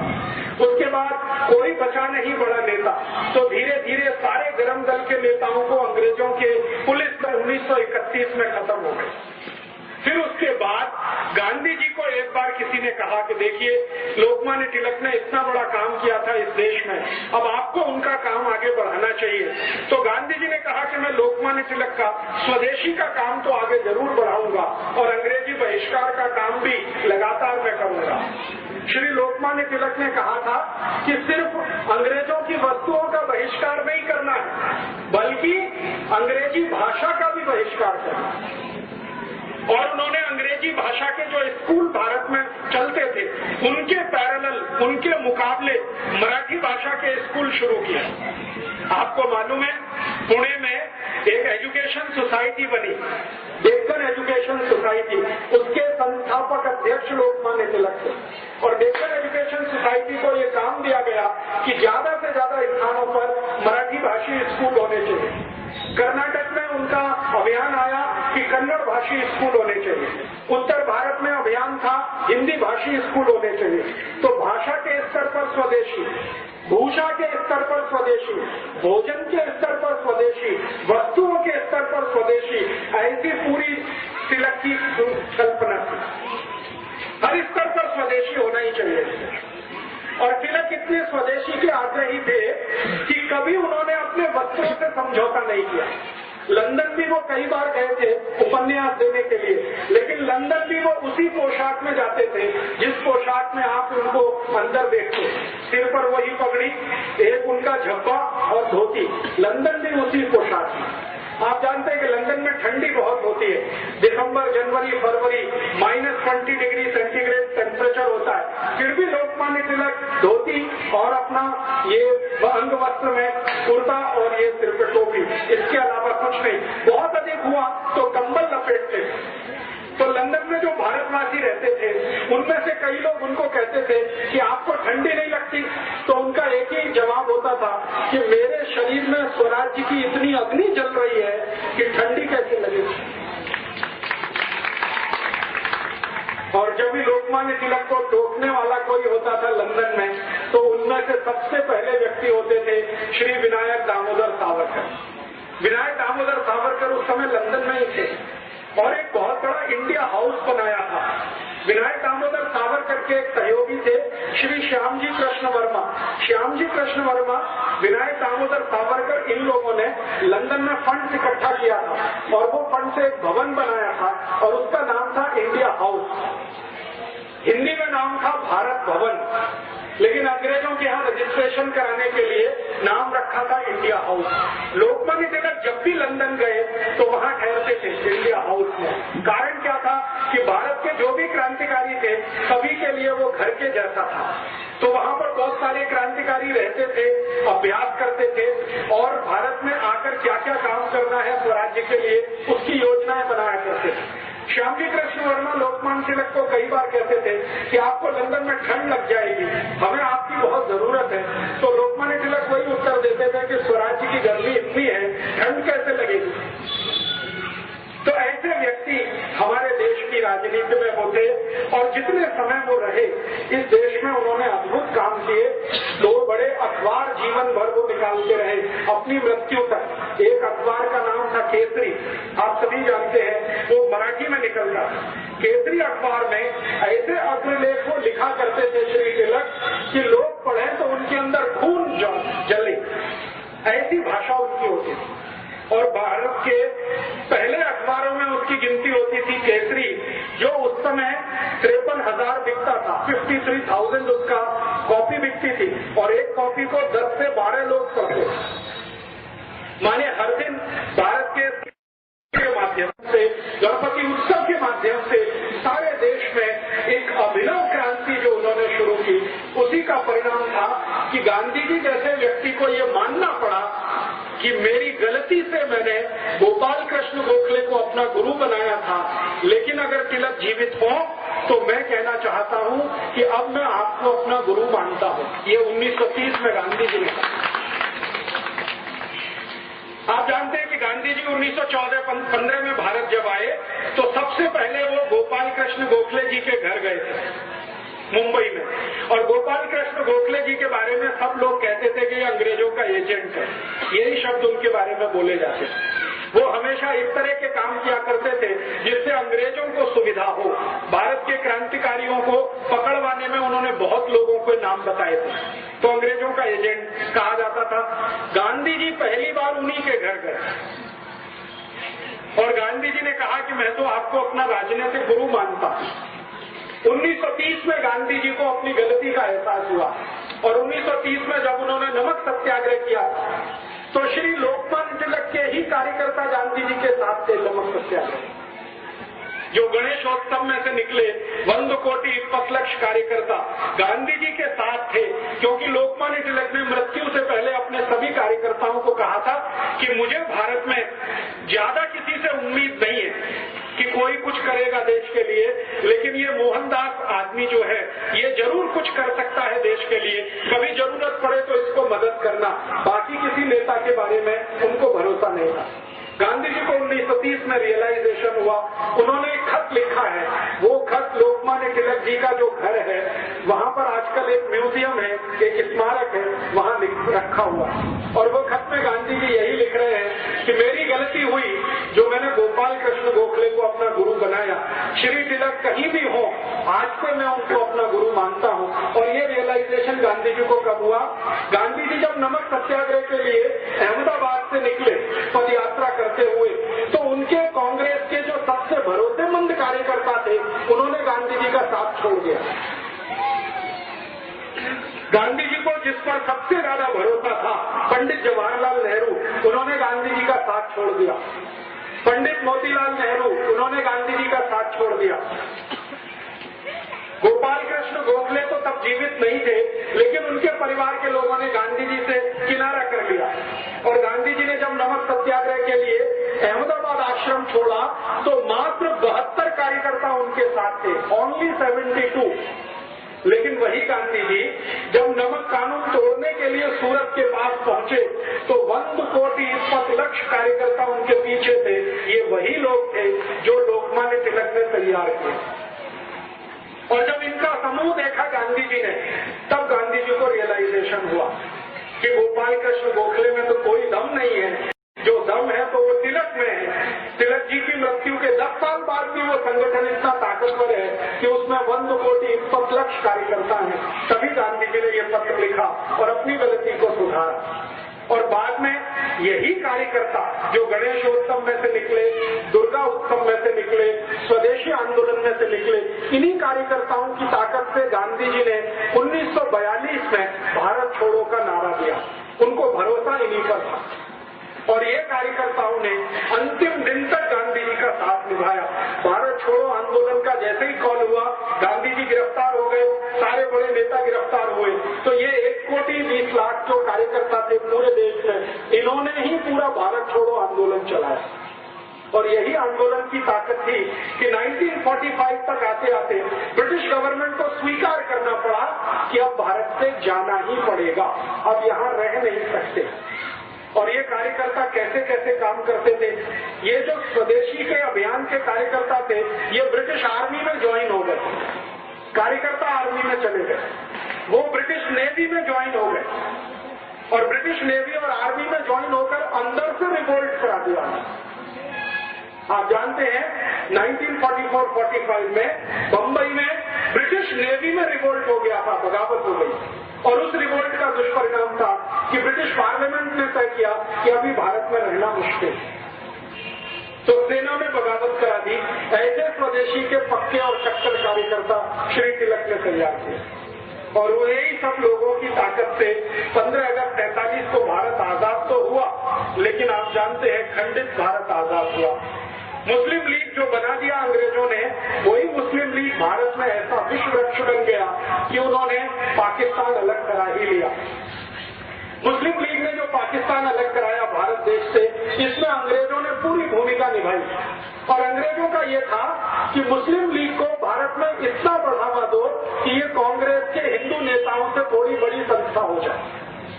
तो मुस्लिम लीग का सारा फंड अंग्रेजों के यहाँ से आता था। आपको सुनकर आश्चर्य होगा, मोहम्मद अली जिन्ना जितना भी पैसा खर्च किया वो सब अंग्रेजों ने डोनेशन में दिया। और मोहम्मद अली जिन्ना का एक लेफ्ट हैंड और राइट हैंड मैन माना जाता था सोहरावर्दी करके, वो कलकत्ता का बड़ा नेता था। सोहरावर्दी जितना खर्चा किया वो सब अंग्रेजों ने डोनेशन में दिया। अंग्रेजों का एक अखबार निकलता था इस देश में जो अभी भी निकलता है, उसका नाम था द टाइम्स ऑफ इंडिया। ये अंग्रेजों का अखबार आज भी है। अंग्रेजी एक कंपनी है जिसका नाम है बेनेट एंड कोलमैन, ये उसी कंपनी का अखबार है, तभी से निकलता है। तो टाइम्स ऑफ इंडिया की ये पॉलिसी थी कि मुस्लिम लीग का नेता छोटी से छोटी सभा का आयोजन करे तो उसको बड़े से बड़ा पोस्टर बनाकर, उसकी बड़ी न्यूज बनाकर टाइम्स ऑफ इंडिया के फ्रंट पेज पर देना। कई बार ऐसी हंसी आती है, मोहम्मद अली जिन्ना को जुकाम हो गया, खांसी हो गई, तो टाइम्स ऑफ इंडिया की फ्रंट पेज की न्यूज होती थी कि मोहम्मद अली जिन्ना कल से बीमार है, वो घर से बाहर नहीं निकला, उसको फ्रंट पेज पे कवरेज होता है। और आपको मैं एक आश्चर्य करने वाली बात बताता हूँ कि मोहम्मद अली जिन्ना मुस्लिम लीग का नेता था, मुसलमानों का नेता वो कभी नहीं बन पाया। मुस्लिम लीग एक संगठन था, उसका नेता था, मुसलमानों ने उसे अपना नेता कभी नहीं माना। आप जानते हैं कारण क्या था? कारण सबसे बड़ा ये था कि मोहम्मद अली जिन्ना रोज हंडी मांस खाता। हंडी मांस समझते हैं, पोर्क, और मुसलमान उसको अपना नेता मान नहीं सकते जो हंडी मांस खाए। दूसरी समस्या थी कि मोहम्मद अली जिन्ना रोज शराब पीता था, मुसलमानों में शराब वर्जित है, हंडी मांस वर्जित है, शराब वर्जित है। और तीसरा, मोहम्मद अली जिन्ना का जो मुख्य धंधा था वो ब्याज पर पैसे उठाने का धंधा था उसका। मुस्लिम धर्म में इसको भी स्वीकार्य नहीं है। इसलिए मुसलमान उसको अपना नेता कभी नहीं मानते। आपको सुनकर आश्चर्य होगा, एक बार ये जिन्ना लाहौर में मुसलमानों की एक सभा में चला गया तो मुसलमानों ने मंच पर चढ़कर इसका मुंह काला कर दिया और एक गधे पर बिठाकर उसका सर्कस निकाला पूरे लाहौर। उसके बाद हिम्मत नहीं पड़ी लाहौर जाने की, अखबारों में खूब छपा और जिन्ना को पूछा गया कि आपके मुसलमान ही आपको नेता नहीं मानते तो आप हैं किसके नेता? तो धीरे से उसने कहा कि मैं तो अंग्रेजों का नेता हूं, अंग्रेजों का बनाया हुआ नेता। अब आप जरा सोच सकते हैं, जिसको मुसलमानों ने नेता नहीं माना उस व्यक्ति की ताकत इतनी कैसे हो गई कि उसने पाकिस्तान बना दिया इस देश। कभी तो मन में ये विचार आएगा आपके। बहुत दिन में ये सोचता रहा कि जो मुसलमानों का नेता कभी हुआ नहीं, 10 लोगों ने जिंदगी में कभी उसका भाषण सुना नहीं, वो इतना ताकतवर कैसे हुआ कि उसने भारत से एक अलग हिस्सा पाकिस्तान बना दिया। बात ये है और सच्चाई है जो मैं आपको बोलकर जाना चाहता हूँ, और ये सच्चाई सुनते समय किसी के दिल को दुखावा हो तो मैं क्षमा मांगता हूँ कि ये जो पाकिस्तान बना उसमें मोहम्मद अली जिन्ना की भूमिका इतनी बड़ी नहीं थी, उससे ज्यादा बड़ी भूमिका लेडी माउंटबेटन की थी। एडविना माउंटबेटन का नाम आप जानते हैं, नहीं जानते तो जान लीजिए। वो भारत का अंतिम अंग्रेज अधिकारी जिसका नाम था लुईस माउंटबेटन, उसकी पत्नी थी एडविना माउंटबेटन। ये पाकिस्तान बनाने का सबसे बड़ा कारण वो एडविना थी। आप जानते हैं वो क्या खेल खेला उसने। एडविना माउंटबेटन लंदन के हैरिस कॉलेज में पढ़ती थी जिसमें ये जिन्ना पढ़ा करता था, और उसी कॉलेज में भारत के पहले प्रधानमंत्री पंडित जवाहरलाल नेहरू भी पढ़ते। हैरिस कॉलेज में 3 लोग पढ़ते थे साथ में एक ही क्लास में ध्यान देना, जिन्ना मोहम्मद अली, पंडित जवाहरलाल नेहरू और एडविना। उस समय वो माउंटबेटन नहीं थी, शादी उसकी बाद में हुई। तो एडविना, जिन्ना और नेहरू एक ही क्लास में पढ़ते थे, और रिकॉर्ड्स और दस्तावेज बताते हैं कि एडविना से दोनों लगे हुए थे। ये डॉक्यूमेंट्स बताते हैं। और एडविना इतनी चालाक महिला थी कि दोनों को हैंडल करती थी, इतनी चालाक। एक को सवेरे मॉर्निंग में, दूसरे को शाम, दोनों को हैंडल करती। और जिन्ना और नेहरू का सबसे बड़ा जो झगड़ा होता था वो एडविना को लेकर। ये झगड़ा वहां से शुरू हुआ, हैरिस कॉलेज से। नेहरू जी पढ़ाई करके वापस आ गए, जिन्ना भी पढ़ाई करके वापस आ गया। दोनों ने यहाँ इस देश में वकालत करने की कोशिश की लेकिन चली नहीं। न नेहरू जी की वकालत चली, न जिन्ना की वकालत चली। दोनों बैरिस्टर थे, उनको जिंदगी में कभी कोई केस ही नहीं मिला लड़ने के लिए। कारण समझते हैं? कारण बिल्कुल स्पष्ट है कि केस उसको मिलता है जिसके जीतने की संभावना होती है। नेहरू जी के बारे में सब जानते थे कि इसको कोई दम नहीं है जो जीत पाएगा एक भी केस। तो वकालत चली नहीं, तो नेहरू जी कांग्रेस में ज्वाइन हो गए। उनके पिताजी ने उनको कांग्रेस में डाल दिया। पिताजी का सपना था कि मैं नहीं तो मेरा बेटा कोई न कोई दिन देश के बड़े पद पर आना। उसके लिए मोतीलाल नेहरू ने एक पार्टी बनाई जिसका नाम था स्वराज्य पार्टी, और अंग्रेजों से उन्होंने तालमेल करके इस देश में सरकार बनाने का काम भी किया। और उनका ये कैलकुलेशन था मोतीलाल जी का कि एक न एक दिन अंग्रेज भारत से जाएंगे, मेरी स्वराज पार्टी और अंग्रेजों के बीच कोई समझौता हो जाए तो सत्ता का हस्तांतरण स्वराज्य पार्टी को होगा और नेहरू देश का प्रधानमंत्री बने। इस हिसाब से उन्होंने खेल खेला, और उसी खेल में थोड़े दिनों में एडविना भी आ गई। जब अंतिम समय आया, लुईस माउंटबेटन को ब्रिटिश पार्लियामेंट से भेजा गया, तो लुईस माउंटबेटन को भारत भेजने से पहले उसकी शादी एडविना के साथ कराई गई, क्योंकि अंग्रेज खुफिया पुलिस थी। उनको मालूम था कि नेहरू और जिन्ना की वीकनेस क्या है, कमजोरी क्या है। अंग्रेजों की खुफिया पुलिस हर हिंदुस्तानी बड़े नेता पर नजर रखती थी, तो अंग्रेजों की खुफिया पुलिस की रिपोर्ट के आधार पर एडविना को भेजा गया माउंटबेटन के साथ, और माउंटबेटन को कहा गया कि तुम इसको लिए अपनी पत्नी स्वीकार करो, वैसे ये है नहीं तुम्हारी। तो माउंटबेटन ने कहा ठीक है, मैं मेरे देश के लिए इतना तो कर ही सकता हूँ। तो उसको पत्नी के रूप में वो लाया। लेकिन कभी भी लुइस माउंटबेटन ने अपनी डायरी में लिखा है कि उसने एडविना के साथ कभी भी रात में बिस्तर पर शेयर नहीं किया। वो दूसरों को दिखाने के लिए पति पत्नी थे, लेकिन असलियत में नहीं थे। और जैसे ही माउंटबेटन यहाँ आ गया तो एडविना को कहा गया कि अब तुम तुम्हारा खेल खेलो। तो एडविना ने एक दिन नेहरू को बुलाया और अगले दिन जिन्ना को बुलाया और कहा कि ठीक है, हम लंदन में जो किया करते थे वो यहाँ भी हो सकता।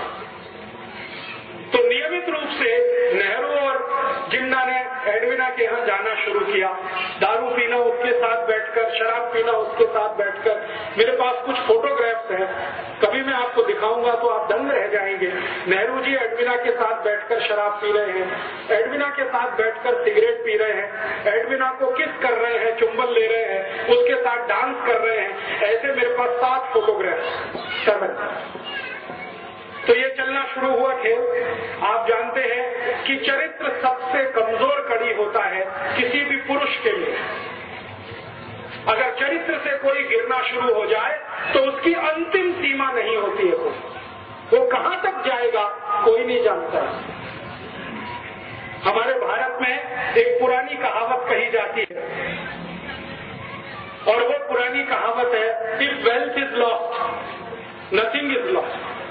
आपका पैसा चला गया तो चिंता मत करिए, फिर से आ जाए। फिर दूसरी बात कही जाती है, if health is lost something is lost. आपका स्वास्थ्य चला गया तो थोड़ा कुछ तो गया। लेकिन लास्ट सेंटेंस है, but if character is lost everything is lost. चरित्र गया तो सब चला गया, उसके बाद कुछ बचता नहीं।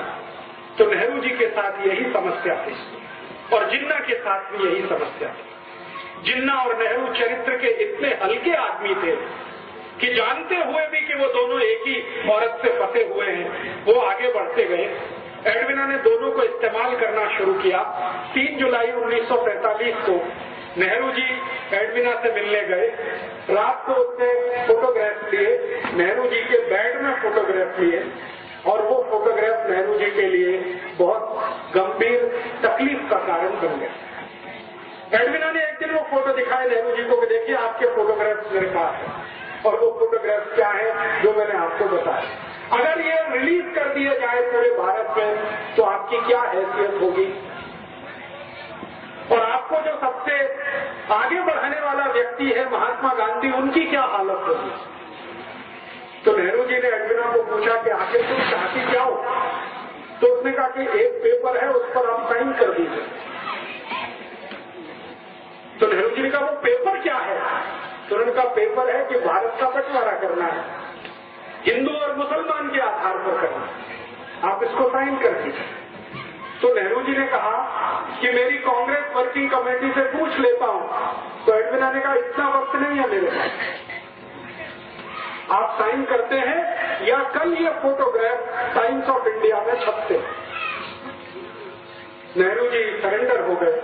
रात को 3 बजे 3 जुलाई 1947 रात को 3 बजे उन्होंने भारत पाकिस्तान बंटवारे के पेपर्स पर साइन की। अगले दिन सवेरे उसने जिन्ना को बुलाया, एडविना, और जिन्ना के साथ उसने यही खेल खेला। उन्होंने कहा मिस्टर जिन्ना आपके कुछ फोटोग्राफ्स मेरे पास हैं, आप चाहें तो मैं उन्हें टाइम्स ऑफ इंडिया में रिलीज करती हूँ। तो जिन्ना बौखला गया।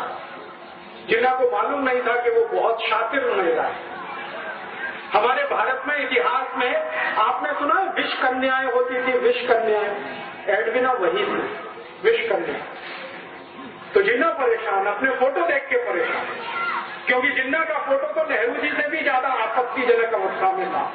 अभी वो मैं खोलकर नहीं कहना चाहता क्योंकि कैमरे पर रिकॉर्डिंग हो रही। तो जिन्ना तो और भी परेशान। तो उसने कहा नहीं नहीं ये फोटोग्राफ्स रिलीज मत करिए। तो उन्होंने कहा ठीक है आप फिर पेपर साइन कर दीजिए।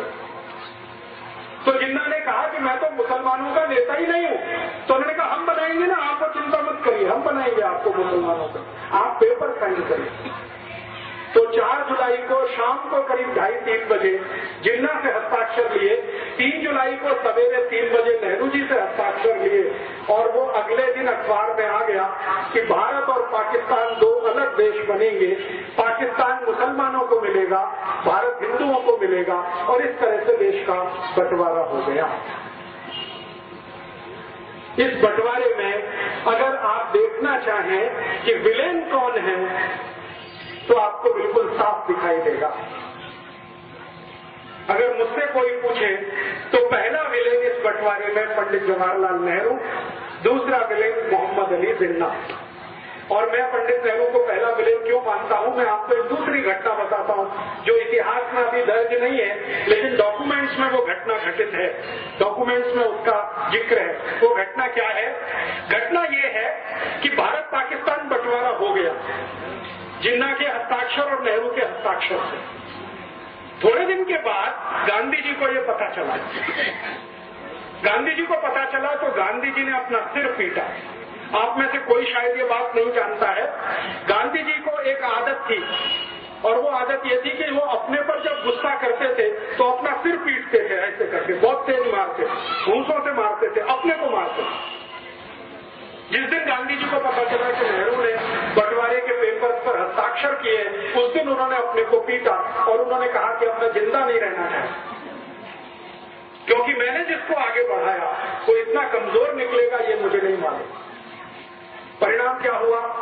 गांधी जी ने जिन्ना को बुलाया और कहा कि भाई तुम ये बंटवारा क्यों कर रहे हो? तो जिन्ना ने कहा बापू मैंने हस्ताक्षर कर दिए हैं, लेकिन आप मुझे एक वचन दो तो मैं मेरा एक एफिडेविट लगाने को तैयार हूं, और एडविना ने मेरे साथ जो ब्लैकमेलिंग किया है वो सबको बताने को तैयार हूं। गांधी जी ने पूछा क्या? उन्होंने कहा कि मुझे भारत का प्रधानमंत्री बनवा दो। गांधी जी ने कहा बस इतनी ही मांग है तुम्हारी? उन्होंने कहा मुझे प्रधानमंत्री बनवा दो, मुझे पाकिस्तान नहीं चाहिए। तो गांधी जी ने कहा ठीक है मैं विचार करूंगा तुम्हारी मांग। अगले दिन नेहरू को बुलाया और नेहरू से कहा कि देखो जिन्ना तैयार है, वो एफिडेविट देना चाहता है, एडविना ने कुछ ब्लैकमेलिंग किया है, वो पूरे देश को बताना चाहता है, उसकी एक ही शर्त है कि भारत का प्रधानमंत्री उसे होना, बोलो। तो नेहरू जी ने कहा कि बापू जिन्ना को भारत का प्रधानमंत्री तो क्या, मैं मेरे ऑफिस का चपरासी नहीं बना सकता, कारकुन नहीं बना सकता। तो गांधी जी ने कहा तुमको जिन्ना से इतनी दुश्मनी क्यों है? तुम दोनों साथ साथ पढ़े लंदन में हैरिस कॉलेज में, तुमको स्कॉलरशिप मिली, जिन्ना को स्कॉलरशिप मिली, साथ में जिस स्कूल में तुम पढ़े साथ में रहे 15 साल, और तुम में दोस्ती इतनी ज्यादा थी, अब ये दुश्मनी इतनी क्यों? तो नेहरू जी ने असलियत नहीं बताई। जिन्ना और नेहरू जी की जो दुश्मनी थी उसका कारण था एडविना, और कोई दूसरा कारण नहीं। गांधी जी को बताया नहीं। नेहरू जी ने कहा कि मैं तो प्रधानमंत्री तो क्या चपरासी नहीं बना सकता। तो गांधी जी ने कहा कि फिर क्या होगा, देश का बंटवारा। तो उन्होंने कहा कि ठीक है बंटवारा हो जाए, मुझे उसमें कोई आपत्ति नहीं। तो गांधी जी ने कहा कांग्रेस तो तैयार नहीं है इसके लिए। तो उन्होंने कहा ठीक है कांग्रेस थोड़े दिन में तैयार हो जाएगी। ऐसे करके गांधी जी और नेहरू जी का वार्तालाप पूरा हुआ। फिर गांधी जी ने कांग्रेस वर्किंग कमेटी की मीटिंग बुलाई। 15 उसमें सदस्य थे। उन 15 सदस्यों के सामने गांधी जी ने कहा कि भारत आजाद होगा, लेकिन दुख है कि बंटवारे के साथ कौन प्रधानमंत्री बने। तो गांधी जी ने एक फॉर्मूला दिया कि कांग्रेस वर्किंग कमेटी जिसको अपना अध्यक्ष चुनेगी वो भारत का प्रधानमंत्री होगा।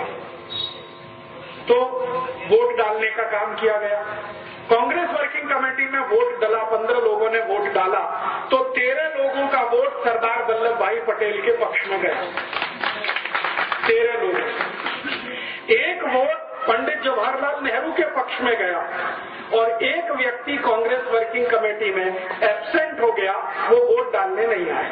और जो व्यक्ति एब्सेंट था वो अनुग्रह नारायण सिन्हा नाम के एक व्यक्ति थे, पटना से थे, बिहार से। वो एब्सेंट हो गए। तो 1 वोट नेहरू को, 13 वोट पटेल को। गांधी जी के फॉर्मूले के अनुसार पटेल भारत के प्रधानमंत्री बने क्योंकि वर्किंग कमेटी ने अध्यक्ष चुना। जब नेहरू जी को पता चला कि वो इलेक्शन में हार गए तो वो फिर गांधी जी के पास आए और उन्होंने जो वाक्य बोला वो मैं आपको ऐसे का ऐसे ही सुना था। उन्होंने कहा, बापू, अगर मैं भारत का प्रधानमंत्री नहीं बना तो कांग्रेस को तोड़ दूंगा और टूटी हुई कांग्रेस से अंग्रेजों का समझौता होगा और पावर ट्रांसफर मुझे होगी क्योंकि अंग्रेजों ने पहले से ये तय किया हुआ। और ये बात सही है। ब्रिटिश पार्लियामेंट में ये तय हो गया था कि भारत में कभी सत्ता का हस्तांतरण करना पड़े तो नेहरू के हाथ में ही सत्ता देनी है। क्यों? क्योंकि विंस्टन चर्चिल और क्लेमेंट आर एटली, जो 2 बड़े लीडर थे उस समय इंग्लैंड के, एटली प्राइम मिनिस्टर था, Churchill leader of the opposition था, दोनों का ये मानना था कि ये नेहरू अपना ही आदमी है, शरीर से दिखने में हिंदुस्तानी है, आत्मा इसकी अंग्रेजों वाली है, इसको सत्ता दे दो तो भारत हमारे ही कब्जे में रहेगा, ऐसा मान लो। तो ब्रिटिश पार्लियामेंट ने प्रस्ताव कर दिया था। नेहरू जी को उसकी जानकारी हो गई थी। नेहरू जी ने इस पर गांधी जी को ब्लैकमेल किया और कहा कि मैं अगर सत्ता में नहीं आया तो कांग्रेस को तोड़ूंगा। और अंग्रेजों ने घोषणा की थी कि कांग्रेस अगर टूट भी गई तो नेहरू वाली कांग्रेस को वो पावर ट्रांसफर करके भारत से चले जाएंगे।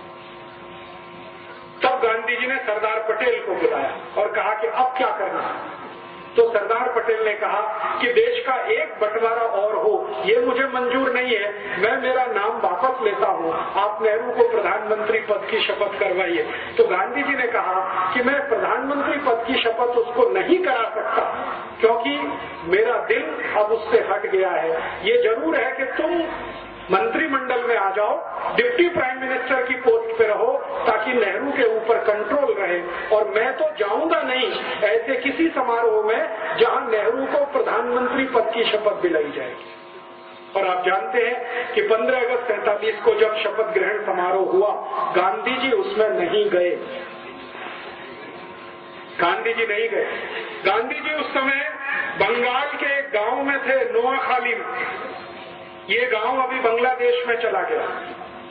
तो नोआखाली के गांव में गांधी जी थे। करीब करीब दिल्ली से ये 1700 किलोमीटर दूर है नोआखाली। गांधी जी दिल्ली में नहीं थे। ट्रांसफर ऑफ पावर हुआ है। गांधी जी ये कहा करते थे, स्वतंत्रता नहीं आई है, आजादी नहीं आई है, सत्ता का हस्तांतरण हुआ है बस।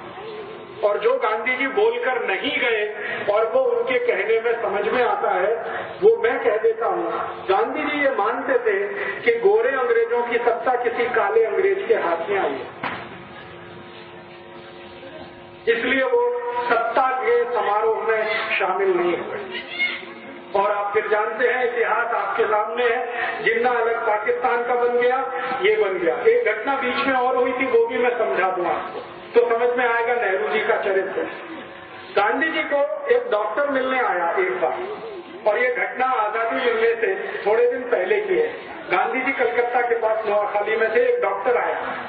वो डॉक्टर ने गांधी जी को परिचय दिया कि मैं मोहम्मद अली जिन्ना का पर्सनल फिजिशियन हूँ। एक ईरानी व्यक्ति था, कोई नाम में भूल गया, रिकॉर्ड्स में है। उसने गांधी जी को कहा कि मैं मोहम्मद अली जिन्ना का पर्सनल फिजिशियन हूँ, आपसे अकेले में बात करना चाहता हूँ। तो गांधी जी ने कहा, क्या बात करना चाहते हो? तो उन्होंने कहा, अकेले में, सबके सामने में। तो गांधी जी उसको कमरे में लेके गए। अंदर जो बातचीत गांधी जी ने की, उन्होंने कहा कि देखो मेरी एक संकल्प है। गांधी जी ने डॉक्टर को कहा कि मेरी बातचीत में कोई तीसरा जरूर रहता है जो उसको नोट करता है, लिखता है। मैंने आपको क्या कहा, आपने मुझे क्या कहा? तो उन्होंने कहा, वो कौन व्यक्ति है? उन्होंने कहा, मेरा सेक्रेटरी प्यारेलाल, वो भी यहाँ रहेगा। तो डॉक्टर ने कहा, ठीक है, उससे मुझे कोई बाधा नहीं, माने तकलीफ नहीं, आप बुला लो। तो प्यारेलाल जी को बुलाया और गांधी जी ने कहा कि मैं और ये बात करेंगे, एक एक शब्द लिखना। प्यारेलाल जी बहुत फास्ट लिखते थे, शॉर्ट हैंड में लिखते थे, बाद में उसका ट्रांसक्रिप्शन करते। तो डॉक्टर ने जो बताया गांधी जी को, गांधी जी परेशान हो गए वो सुन के। उन्होंने कहा कि मोहम्मद अली जिन्ना का मैं डॉक्टर हूँ और ये जिन्ना बहुत जल्दी मरने वाला है। गांधी जी ने पूछा क्यों? तो उन्होंने कहा, इसको बोन टीबी है, इसकी रीढ़ की हड्डी पूरी गल चुकी है, इसका नर्वस सिस्टम ज्यादा दिन काम नहीं करेगा। तो गांधी जी ने कहा, कितने दिन जिंदा रहेगा? तो डॉक्टर ने कहा, हो सकता है 2-3 महीने भी जिंदा ना रहे। पूछा गांधी जी ने, आप क्या चाहते हैं? तो उन्होंने कहा, मेरी इच्छा है कि आप किसी तरह नेहरू को समझा दो, 2-3 महीने ये जिंदा रहेगा, इसको भारत का प्रधानमंत्री बना दो, देश का बंटवारा तो नहीं होगा। तो गांधी जी ने कहा कि तुम्हारी यह बात में अगर सच्चाई है तो मैं जरूर प्रयास करूंगा। फिर उन्होंने नेहरू को बुलाया और कहा, देखो नेहरू, ये मरने वाला है जिंदा, ज्यादा दिन जिंदा नहीं रहेगा, इसको बोन टीबी हो गई है, इसका डॉक्टर कहता है कि 2-3 महीने से ज्यादा जिंदा नहीं रहेगा, तुम क्यों अड़े हुए हो? इसको प्रधानमंत्री बन जाने दो, 2-3 महीने के बाद तुम बन जाना, देश तो एक रहेगा। तब नेहरू ने फिर वही बात की कि मैं जिन्ना को मेरे ऑफिस का चपरासी नहीं बना सकता, प्रधानमंत्री कैसे बनने दूं? तो नेहरू की जिद और जिन्ना का ब्लैकमेलिंग, ये दोनों मिलकर भारत का बंटवारा कर गए और इसमें भारत टूटा। भारत और पाकिस्तान 2 अलग देश बने, किसी सिद्धांत के आधार पर नहीं, कोई विचार के आधार पर नहीं, सिर्फ प्रधानमंत्री पद की कुर्सी के कारण। और मैं अभी सब लोगों को ये बोलता हूँ कि नेहरू जी तो स्वर्गवासी हो गए 1964 में, लेकिन उनकी आत्मा अब भारत के उन सब नेताओं में प्रवेश कर चुकी है जो कुर्सी के लिए कुछ भी करने को तैयार। वो तो मर गए 27 मई 1964 को। और आप में से शायद कोई जानता है या नहीं, नेहरू जी की मृत्यु बहुत ही दुखद थी। उनको सबसे खराब वो बीमारी हुई थी जिसको सेक्सुअल ट्रांसमिटेड डिसीज कहा जाता है, STD, आज का एड्स कह सकते हैं। STD उनको था और उनकी मृत्यु के समय जिस डॉक्टर ने उनको एग्जामिन किया था वो बताता है कि नेहरू जी का शरीर सड़ गया, कीड़े पड़ गए थे। बहुत दुखद मृत्यु। नेहरू जी की मृत्यु के समय उनके परिवार की जो महिला उनके साथ में थी, उसकी लिखी हुई डायरी में ये है कि नेहरू जी के अंग सड़ गए थे, शरीर के कीड़े पड़ गए थे उसमें, इसलिए वो प्रधानमंत्री पद से छुट्टी लेकर देहरादून गए थे छुट्टी बिताने के लिए, लेकिन वहां से वापस नहीं आए। तो वो तो चले गए, पाकिस्तान बनवा गए इस देश में। जिन्ना का क्या हुआ, भारत पाकिस्तान जैसे ही अलग हुए उसके लगभग 7वें महीने में जिन्ना मर गया। बंटवारा हो गया 14 अगस्त 1947 और इसके ठीक 7वें महीने में जिन्ना मर गया। तो उधर पाकिस्तान जिसने बनाया वो पाकिस्तान का मजा नहीं ले पाया कभी, और पाकिस्तान जिनके लिए बनाया वो पाकिस्तान कभी गए नहीं। आप जानते हैं पाकिस्तान बनाने का जो सबसे बड़ा लॉजिक था वो ये कि भारत में रहने वाले मुसलमान वहां जाएंगे और उनके लिए पाकिस्तान बनेगा। वो यहाँ से गए नहीं, वो यहाँ है, शिया हो चाहे सुन्नी हो, वो भारत में ही है, वो पाकिस्तान गए नहीं। और जिन्होंने कभी पाकिस्तान मांगा नहीं उनके सिर पर यह पाकिस्तान थोप दिया गया। वो अफगानिस्तान की सीमा पर रहने वाले जो बलूची लोग हैं ना, उनके ऊपर जबरदस्ती ये थोप दिया। आज पाकिस्तान क्या है आप जानते हैं, सारा का सारा पाकिस्तान ऐसी समस्याओं से घिरा हुआ है जो उसके जन्म से शुरू हुई, और जन्म से जो समस्या शुरू हुई जिन्ना के द्वारा, उसी का दुष्परिणाम है कि आज तक उस देश में कभी लोकतंत्र नहीं रह पाया, प्रजातंत्र नहीं रह पाया, हमेशा किसी सैनिक ने उसका शासन किया। और आज भी आप जानते हैं परवेज मुशर्रफ उन्हीं सैनिकों का रूप है जो जिन्ना के द्वारा पल्लवित और पोषित हुए। लेकिन जब भारत को एक बड़ा नासूर दे गए, और वो नासूर ये भारत के 3 विलेन, एक जिन्ना, नेहरू और एडविना, ये 3 विलेन को मैं मानता हूँ भारत के बंटवारे के लिए जिम्मेदार। इतिहास के सारे डॉक्यूमेंट्स यही बताते हैं। और ये जो सब हो गया कहानी, उस कहानी के बाद की अब कहानी ये है कि पाकिस्तान को चलाने वाले जो सैनिक शासक हुए, उन्होंने ये तय कर रखा है कि भारत को एक न एक दिन वैसे ही तोड़ना है जैसे भारत ने पाकिस्तान को तोड़ा। आप जानते हैं 1971 में भारत के सैनिकों ने बांग्लादेश अलग करा दिया और वो अलग हुआ, उसका दर्द पाकिस्तान को है। तो पाकिस्तान कहता है कि हमारा बांग्लादेश अलग हुआ तो अब हम भारत का जम्मू कश्मीर अलग करेंगे। इसके लिए 71 के बाद से जितने भी पाकिस्तानी शासक हुए सबने आतंकवाद जम्मू कश्मीर में होना चाहिए, अलगाववाद जम्मू कश्मीर में बढ़ना चाहिए, उसके लिए काम किया है, धन भी दिया है और अपने सैनिक भी दिए हैं। और वो आतंकवाद और अलगाववाद जो 72 से चालू है जम्मू कश्मीर में, वो आज इतना बड़ा नासूर है कि भारत के 60,000 से ज्यादा सैनिकों की मृत्यु हो चुकी है या शहादत हो चुकी है। जम्मू कश्मीर को भारत में बनाए रखे, जम्मू कश्मीर भारत में रहे, उसके लिए संविधान हमारे देश में बदल किया गया। एक आर्टिकल डाला गया 370 जो दुनिया के किसी संविधान में आपको नहीं मिलेगा। उस आर्टिकल के आधार पर जम्मू कश्मीर को एक देश का दर्जा दिया गया है। आप जानते हैं भारत का सुप्रीम कोर्ट कोई भी फैसला सुनाए जम्मू कश्मीर में वो लागू नहीं होता। भारत की संसद में कोई भी कानून बनाया जाए वो जम्मू कश्मीर में लागू नहीं होता। हमारी संसद जब कानून बनाती है, उस कानून का पहला पन्ना आप पढ़ें, ड्राफ्ट जिसको कहा जाता है, उसमें पहले ही वाक्य में लिखा जाता है accept in Jammu and Kashmir. ये कानून बनाया जा रहा है जम्मू कश्मीर को छोड़कर।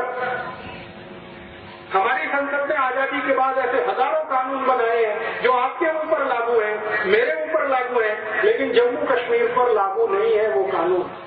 उनके कानून उनकी संसद में, जिसको वो असेंबली कहते हैं, वहां बनते हैं। और आप जानते हैं बहुत साल तक तो जम्मू कश्मीर के मुख्यमंत्री को सदरे रियासत बोला जाता था, माने जिसको हिंदी में प्रधानमंत्री कहते हैं।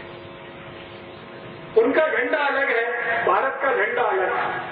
उनका कानून अलग है, भारत का कानून अलग है। उनका संविधान अलग है, भारत का संविधान अलग है। फिर आप बोलिए कि Jammu Kashmir is the integral part of India, ये दुनिया का सबसे बड़ा झूठ है। वो हमारा झंडा नहीं मानते, वो हमारा संविधान नहीं मानते, वो हमारा कानून नहीं मानते, फिर हम कहें कि जम्मू कश्मीर भारत का अभिन्न अंग है। ये किसको मूर्ख बनाने के लिए कहे? आपको सुनकर हैरानी होगी कि भारत की सरकार आपके लिए कोई भी खर्चा करे तो उसकी पाई पाई का हिसाब controller and auditor general of India रखता है, लेकिन जम्मू कश्मीर पर हजारों करोड़ रुपए हर साल खर्च होता है, उसका हिसाब किसी के पास नहीं। मैंने बहुत बार सीएजी को चिट्ठी लिखा कि जम्मू कश्मीर पर पिछले 60 साल में हमने जो खर्चा किया है उसका मुझे क्लासिफिकेशन चाहिए, डिटेल चाहिए। सीएजी कहता है कि मेरे पास नहीं है। फिर हमने फाइनेंस मिनिस्टर को कहा तो फाइनेंस मिनिस्ट्री से उत्तर मिला कि जम्मू कश्मीर का हिसाब दिल्ली में नहीं रखा जाता, वो जम्मू कश्मीर में रखा जाता। फिर जम्मू कश्मीर को पत्र गया हमारा, वहां से वापस आ गया कि ये हिसाब हम किसी भी भारतवासी को बताने के लिए मजबूर नहीं। मेरी चिट्ठी मेरे पास है, वो मानते नहीं कि भारत का अंग है। हम जबरदस्ती कहते हैं कि ये भारत का अंग है। पाकिस्तान वहां आतंकवादी भेजता रहता है, खुराफात करता रहता है, उनके लिए पैसा उपलब्ध कराता रहता है। अब आप सोचेंगे कि पाकिस्तान में इतना दम है कि वो 60 साल से आतंकवादियों को भेज के पैसा खर्च करके इसको चलाए रख सकता है, तो आप सुनकर ताज्जुब करेंगे। पाकिस्तान की दम नहीं है ये सब करने की। पाकिस्तान को ये सब करने के लिए अमेरिका उकसाता रहता है। अमेरिका है जो पाकिस्तान को पैसा भेजता है, वो पाकिस्तान पैसा जम्मू कश्मीर में भेजता है और वो लश्कर-ए-तैयबा, जैश-ए-मोहम्मद, हरकतुल अंसार, हिजबुल मुजाहिदीन जैसे खतरनाक संगठनों को पैसा मिलता है और वो पैसे से सारे देश में बम ब्लास्ट होते हैं, जम्मू कश्मीर में तो होते हैं। आपको सुनकर हैरानी होगी, जम्मू कश्मीर में जितने आतंकवादी संगठन हैं उसमें काम करने वाला एक भी आतंकवादी जम्मू कश्मीर का नहीं है, वो सब विदेश से आए हुए हैं। भारत की आर्मी कहती है कि कुछ 1500 से 2000 आतंकवादी जम्मू कश्मीर में है, वो सब पाकिस्तान से आए हैं, अफगानिस्तान से आए हैं या कहीं दूसरे देश से आए हैं और पैसे पर काम करते हैं। और हमारी सरकार भी कैसी विचित्र है। जम्मू कश्मीर में एक संगठन है जिसका नाम है हुर्रियत कॉन्फ्रेंस। ये छोटी छोटी पार्टियों का एक बड़ा समूह है। इस हुर्रियत कॉन्फ्रेंस में एक आदमी है, उसका नाम है यासीन मलिक। कभी आपने उसका चेहरा अगर टीवी पर देखा हो तो इतना दुबला पतला सींगिया हड्डी का आदमी है कि आप फूंक मारो तो उड़ जाए।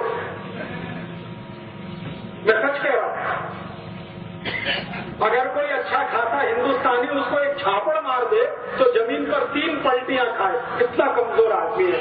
उसको भारत सरकार ने सुपर हीरो बना रखा है। क्यों?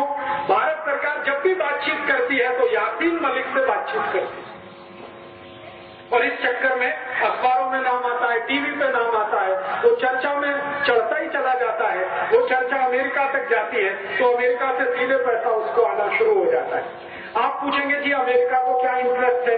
भारत का जो जम्मू कश्मीर है ये अमेरिका को चाहिए, पाकिस्तान के लिए तो ये बेकार का है। मैं आपको सच बात बताऊं, क्योंकि पाकिस्तान ने जो पाक ऑक्युपाइड कश्मीर ले रखा है उसी को वो संभाल के नहीं रख पा रहा है। जम्मू कश्मीर को क्या रखे? ये अमेरिका को चाहिए जम्मू कश्मीर। क्यों? जम्मू कश्मीर की सीमा से चीन की सीमा लगी हुई है और अमेरिका और चीन का पुराना झगड़ा है। अमेरिका और चीन एक दूसरे के जबरदस्त दुश्मन है। तो अमेरिका की योजना है कि चीन पर एक दिन हमला करना है, जैसे इराक पर किया। वो हमला करने के लिए अमेरिका के जहाजों को एक ऐसा ग्राउंड चाहिए जहां से हवाई जहाज उड़े और चीन पर जाकर मिसाइल डाले, और वो स्थान जम्मू में है। इसलिए अमेरिका को ये चाहिए। तो अमेरिका बंदूक चला रहा है पाकिस्तान के कंधे पर रख के, और ये बंदूक है कि जम्मू कश्मीर भारत से अलग हो जाए, पाकिस्तान संभाल नहीं पाएगा, पाकिस्तान ये अमेरिका को दे देगा, अमेरिका फिर वहां सैनिक अड्डा बनाएगा और वो सैनिक अड्डा एक दिन चीन के खिलाफ काम आएगा। ये है राजनीति। अब आप बोलेंगे जी अगर ये राजनीति चल रही है भारत को बर्बाद करने के लिए, तो आप पूछेंगे जी हम क्या करें, आप क्या करें? मैं आपको एक विनम्र निवेदन करने आया कि आप क्या कर सकते हैं इस पूरी राजनीति को सारे देश से खत्म करने के लिए और जम्मू कश्मीर को सच में भारत में वापस लाने के लिए। अगर आप कुछ कर सकते हैं तो जानते हैं क्या? आप में से जितने भी नागरिक यहाँ खड़े हैं, कभी भी जम्मू कश्मीर घूमने के लिए मत जाइए। आप परेशान हो जाएंगे ये सुनकर। आप कहेंगे जी दुनिया का सबसे बड़ा स्वर्ग है, दुनिया का सबसे खूबसूरत स्थान है, हम जिंदगी भर पैसा कमाते हैं, बचाते हैं, जम्मू कश्मीर घूमने जाएंगे। और राजीव दीक्षित बोल रहा है कि जम्मू कश्मीर घूमने मत जाइए। मैं ये बात पूरे जम्मू कश्मीर का 4 बार प्रवास करने के बाद कह रहा हूँ। 4 महीने में जम्मू कश्मीर में रहा, मैंने जो देखा वो आपको मैं बता रहा हूँ। आप यहाँ से यात्री और पर्यटक बनकर जब जम्मू कश्मीर जाते हैं तो आपके ऊपर सबसे ज्यादा टैक्स जम्मू कश्मीर की सरकार लगाती है, जो भारत में कभी नहीं लगता। वो सारे के सारे टैक्स का पैसा कुछ हाथों से होता हुआ आतंकवादियों तक पहुंचता है। सरकार में उनके आदमी बैठे हुए आतंकवादियों। आप जानते हैं थोड़े दिन पहले हमारे भारत में जम्मू कश्मीर के एक आदमी को फांसी की सजा हुई है, उसका नाम है अफजल गुरु।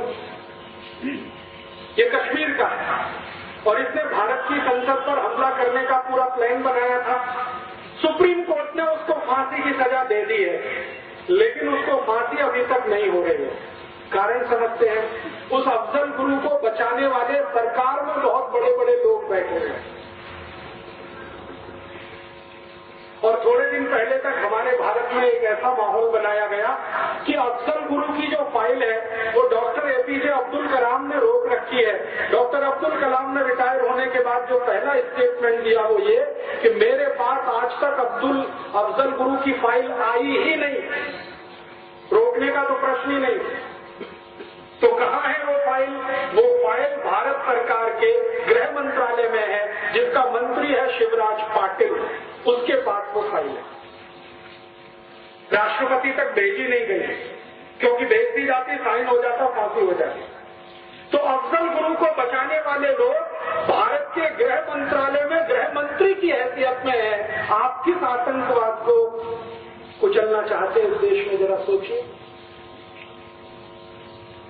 मेरा कहना बहुत स्पष्ट है कि आतंकवादियों की मदद करने वाला ही अगर गृह मंत्री है इस देश का, तो कौन से आतंकवाद से आप लड़ना चाहते हैं इस देश में? शिवराज पाटिल के पास फाइल है अफजल गुरु की, और वो फाइल वो आगे बढ़ने नहीं दे रहा है क्योंकि अफजल गुरु को फांसी होगी। और वो फांसी होनी नहीं चाहिए। क्यों? क्योंकि अफजल गुरु एक ऐसे समूह का सदस्य है जो आतंकवाद के नाम पर भारत सरकार से पैसा लूट रहा है और जम्मू कश्मीर के नेताओं को बांट रहा है। एक बहुत बड़ा कॉकस और सिंडिकेट बना हुआ है। दिल्ली सरकार से हजारों करोड़ रुपए जाता है जिसका कोई अकाउंटिंग नहीं है। मैंने आपसे कहा वो अफजल गुरु जैसे लोगों के हाथ में ही पहुंचता है और वो फिर जम्मू कश्मीर के मुख्यमंत्री से लेकर तमाम दूसरे मंत्री और अधिकारियों में बंटता है। वो सारा पैसा आतंकवाद रोकने के नाम पर जाता है और हम उसमें कैसे मदद करते हैं? हम जम्मू कश्मीर घूमने चले जाते हैं। घूमने में जितना पैसा आप खर्च करके आते हैं वो जाने अनजाने आपका पैसा किसी न किसी तरह आतंकवादियों के हाथ में पहुंच जाता है, क्योंकि सरकार में उनके लोग बैठे। मैंने एक दिन सोचा कि आर्मी जब युद्ध लड़ती है तो उसका पहला टारगेट होता है कि दुश्मन की सप्लाई लाइन काटो, तब युद्ध जीतते। तो मेरे मन में आया कि जम्मू कश्मीर को जो सप्लाई लाइन है एक तो सरकार की है और दूसरे आप जैसे लोगों की है जो हर साल जून मई के महीने में घूमने के नाम पर वहां जाते हैं, हजारों करोड़ खर्च करके आते हैं। वो पैसा उनको मिलता है और वो पैसे से उनका आतंकवाद पलता है।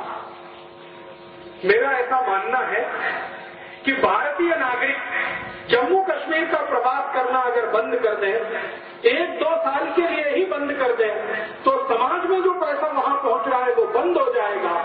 जम्मू कश्मीर झक मार के हिंदुस्तान में वापस आ जाए, क्योंकि उनकी दम नहीं है। आप पैसा देना बंद कर दीजिए और ये तभी संभव है जब आप जम्मू कश्मीर में घूमने के लिए जाना बंद कर दें। हर साल लाखों करोड़ों हिंदुस्तानी वहां जा रहे हैं और वहां एक बड़ा मंदिर है वैष्णो देवी का, वहां मत्था टेक कर आ रहे हैं। करोड़ों रुपया उस मंदिर को दान में जा रहा है और वो वैष्णो देवी जी का श्राइन बोर्ड है, वो पता नहीं कहां पैसा खर्च कर रहा है, आपको कुछ मालूम नहीं। मेरी आपको विनती है, माता जी की पूजा करनी है, दुर्गा माता की तो हुबली में भी है, वैष्णो देवी में ही क्या है, हुबली में भी पूजा हो सकती है। और भारत में तो कण कण में भगवान है, तो जम्मू जाके कटरा जाके वहीं पूजा करना, हमारे यहाँ तो कण कण में भगवान है। तो जिस दिन भारत के 110 कोटि नागरिक एक साथ ये ऐलान कर दें कि हम जम्मू कश्मीर तब तक नहीं जाएंगे जब तक कि आतंकवाद खत्म नहीं होता, मैं आपको गारंटी देता हूं 1-2 साल ज्यादा नहीं, आतंकवाद खत्म हो जाएगा। ये तो मेरी आपसे विनती है। और दूसरी एक विनती है, अभी जानते हैं जम्मू कश्मीर में एक नया खेल शुरू हुआ है। वहां के लोग कंधे पर रख के शॉल ले लेके आते हैं और आपके हुबली में बेच बेच के हजारों लाखों रुपए लेके जाते हैं। आप जानते नहीं कि उनमें से कौन आतंकवादी है और कौन सच्चा हिंदुस्तान। पश्मीने के शॉल 10-10 हजार रुपए के इस हुबली में बेचने के लिए हर साल जम्मू कश्मीर के लोग आते हैं और यहाँ बेचकर जाते हैं, आपका पैसा वहां पहुंचता है। तो जम्मू कश्मीर से अगर कोई आया हुआ है तो हाथ जोड़कर उसको विनती करिए कि हम तुम्हारा शॉल तब तक नहीं खरीद सकते जब तक कि जम्मू कश्मीर घोषणा ना करे कि हम भारत के अभिन्न अंग हैं। हम नहीं खरीद सकते, बात खत्म हो गई। तो उनका सामान यहाँ बिकना बंद हो जाए। आप लोग जो करोड़ों की संख्या में हर साल जम्मू और कश्मीर जा रहे हैं, वहां जाना बंद कर दीजिए, आतंकवाद की समस्या हल हो जाएगी। क्योंकि आतंकवाद की समस्या पंजाब में जो हल हुई वो इसी तरह से हुई। पंजाब में भी आतंकवाद था और वो हल किया गया वो इसी तरह से कि भारतवासियों को पंजाब के पुलिस ऑफिसर्स ने कहना शुरू किया, यहाँ आना बंद कर दो, अमृतसर के मंदिर में मत्था टेकना बंद कर दो, गुरुद्वारे में और तमाम जगह जाना बंद कर दो। भारतवासियों ने जाना बंद कर दिया, पंजाब पूरा सूना हो गया, आतंकवादियों की रीढ़ की हड्डी टूट गई। क्योंकि अमृतसर का जो गुरुद्वारा है वहीं से सारा धन पंजाब के आतंकवादियों को जाया करता था और अमृतसर का गुरुद्वारा ही पंजाब के आतंकवादियों का सबसे बड़ा केंद्र और अड्डा बना हुआ था, जहां पर ऑपरेशन ब्लू स्टार करना पड़ा। तो पंजाब का आतंकवाद इस तरह से हल हुआ, जम्मू में भी हो जाएगा, कश्मीर में भी। और एक बार ये हो गया तो भारत का एक नासूर हमेशा के लिए खत्म हो जाए। और एक छोटी सी आखिरी विनती आपको मैं करना चाहता हूँ, वो विनती ये है कि जम्मू कश्मीर पाकिस्तान को नहीं, अमेरिका को चाहिए, इसको ध्यान रखिए। इसका माने अमेरिका से सावधान रहने की जरूरत है। अभी भारत का प्रधानमंत्री और अमेरिका की दोस्ती बढ़ रही है। आज का अखबार अगर आप उठाकर देखें तो भारत के प्रधानमंत्री ने इनडायरेक्टली ये कहा है कि मेरी सरकार गिरे तो गिर जाए, मैं दोस्ती अमेरिका के साथ नहीं छोड़ूंगा। आप जानते हैं सरकार चलाने वाली जो लेफ्ट पार्टीज है, उन्होंने धमकी दे दी है कि अमेरिका के साथ परमाणु करार पर आपने बात आगे की, हम समर्थन वापस लेंगे, सरकार गिरेगी। तो प्रधानमंत्री ने आज कह दिया सरकार गिरे तो गिरे, हम अमेरिका से दोस्ती नहीं तोड़ेंगे, माने परमाणु समझौता हम अमेरिका के साथ करेंगे। ये अमेरिका परमाणु समझौते के नाम पर हमारा हाथ पकड़ रहा है, थोड़े दिन में ये गर्दन पकड़ लेगा, क्योंकि अमेरिका का चरित्र ही यही है। जिससे अमेरिका ने दोस्ती की है उसी को बर्बाद किया। आपको मालूम है सद्दाम हुसैन 1980 में अमेरिका का दोस्त था और सद्दाम हुसैन को इराक का राष्ट्रपति अमेरिका ने बनवाया और वही सद्दाम हुसैन को अमेरिका ने मरवाया। वो अभी हमारी आंखों के सामने। एक छोटा सा देश है वियतनाम। वियतनाम अमेरिका का दोस्त था 1960 में, फिर 1970 के आसपास इसी वियतनाम पर अमेरिका ने बम गिराए और बर्बाद कर दिया उसको। ऐसे सैकड़ों उदाहरण। तो अमेरिका की दोस्ती बहुत खतरनाक है। और मैं तो लोगों से सीधी भाषा में ये कहता हूं कि जो खतरनाक जीव जंतु होते हैं उनसे दोस्ती नहीं की जाती। कोबरा सांप है, उससे दोस्ती नहीं हो सकती, दूरी रहना अच्छा है। कोबरा सांप से भी ज्यादा खतरनाक रसल स्वाइपर और करेत होता है, उससे दोस्ती नहीं होती है, पता नहीं कब पलटवार कर दे और आप खत्म हो जाए। इसलिए खतरनाक जीव जंतुओं से दूर रहना ही अच्छा होता है, उनसे दोस्ती अच्छी नहीं है। अमेरिका से भी दोस्ती भारत के लिए अच्छी नहीं। तो आप बोलेंगे इसके लिए हम क्या कर सकते हैं? आप सब भारतवासी मिलकर एक काम कर सकते हैं मुझे कि अमेरिका के लिए सप्लाई लाइन भारत से बनी हुई है, उसको भी तोड़ दो आप, क्योंकि यहाँ से पैसा अमेरिका जा रहा है, अमेरिका पाकिस्तान को दे रहा है, पाकिस्तान जम्मू कश्मीर के आतंकवादियों को दे रहा है, वो आतंकवादी हमारे लिए सिर दर्द पैदा करते। आप बोलेंगे जी ये पैसा अमेरिका कैसे जा रहा है? भारत में अमेरिका की 4,500 कंपनियां धंधा कर रही हैं। Pepsi Cola, Coca Cola, Colgate, Palmolive, Procter and Gamble, Reckitt and Colman, Johnson and Johnson, ऐसी 4,500 कंपनियां।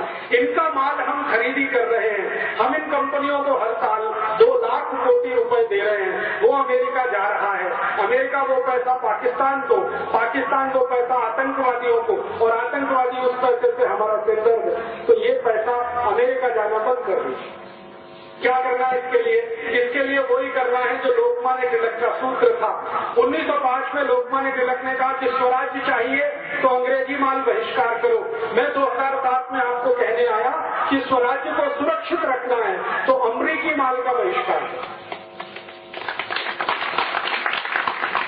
आप बोलेंगे जी अमरीकी माल कौन सा? पेप्सी कोला, कोका कोला, ये अमेरिका का है।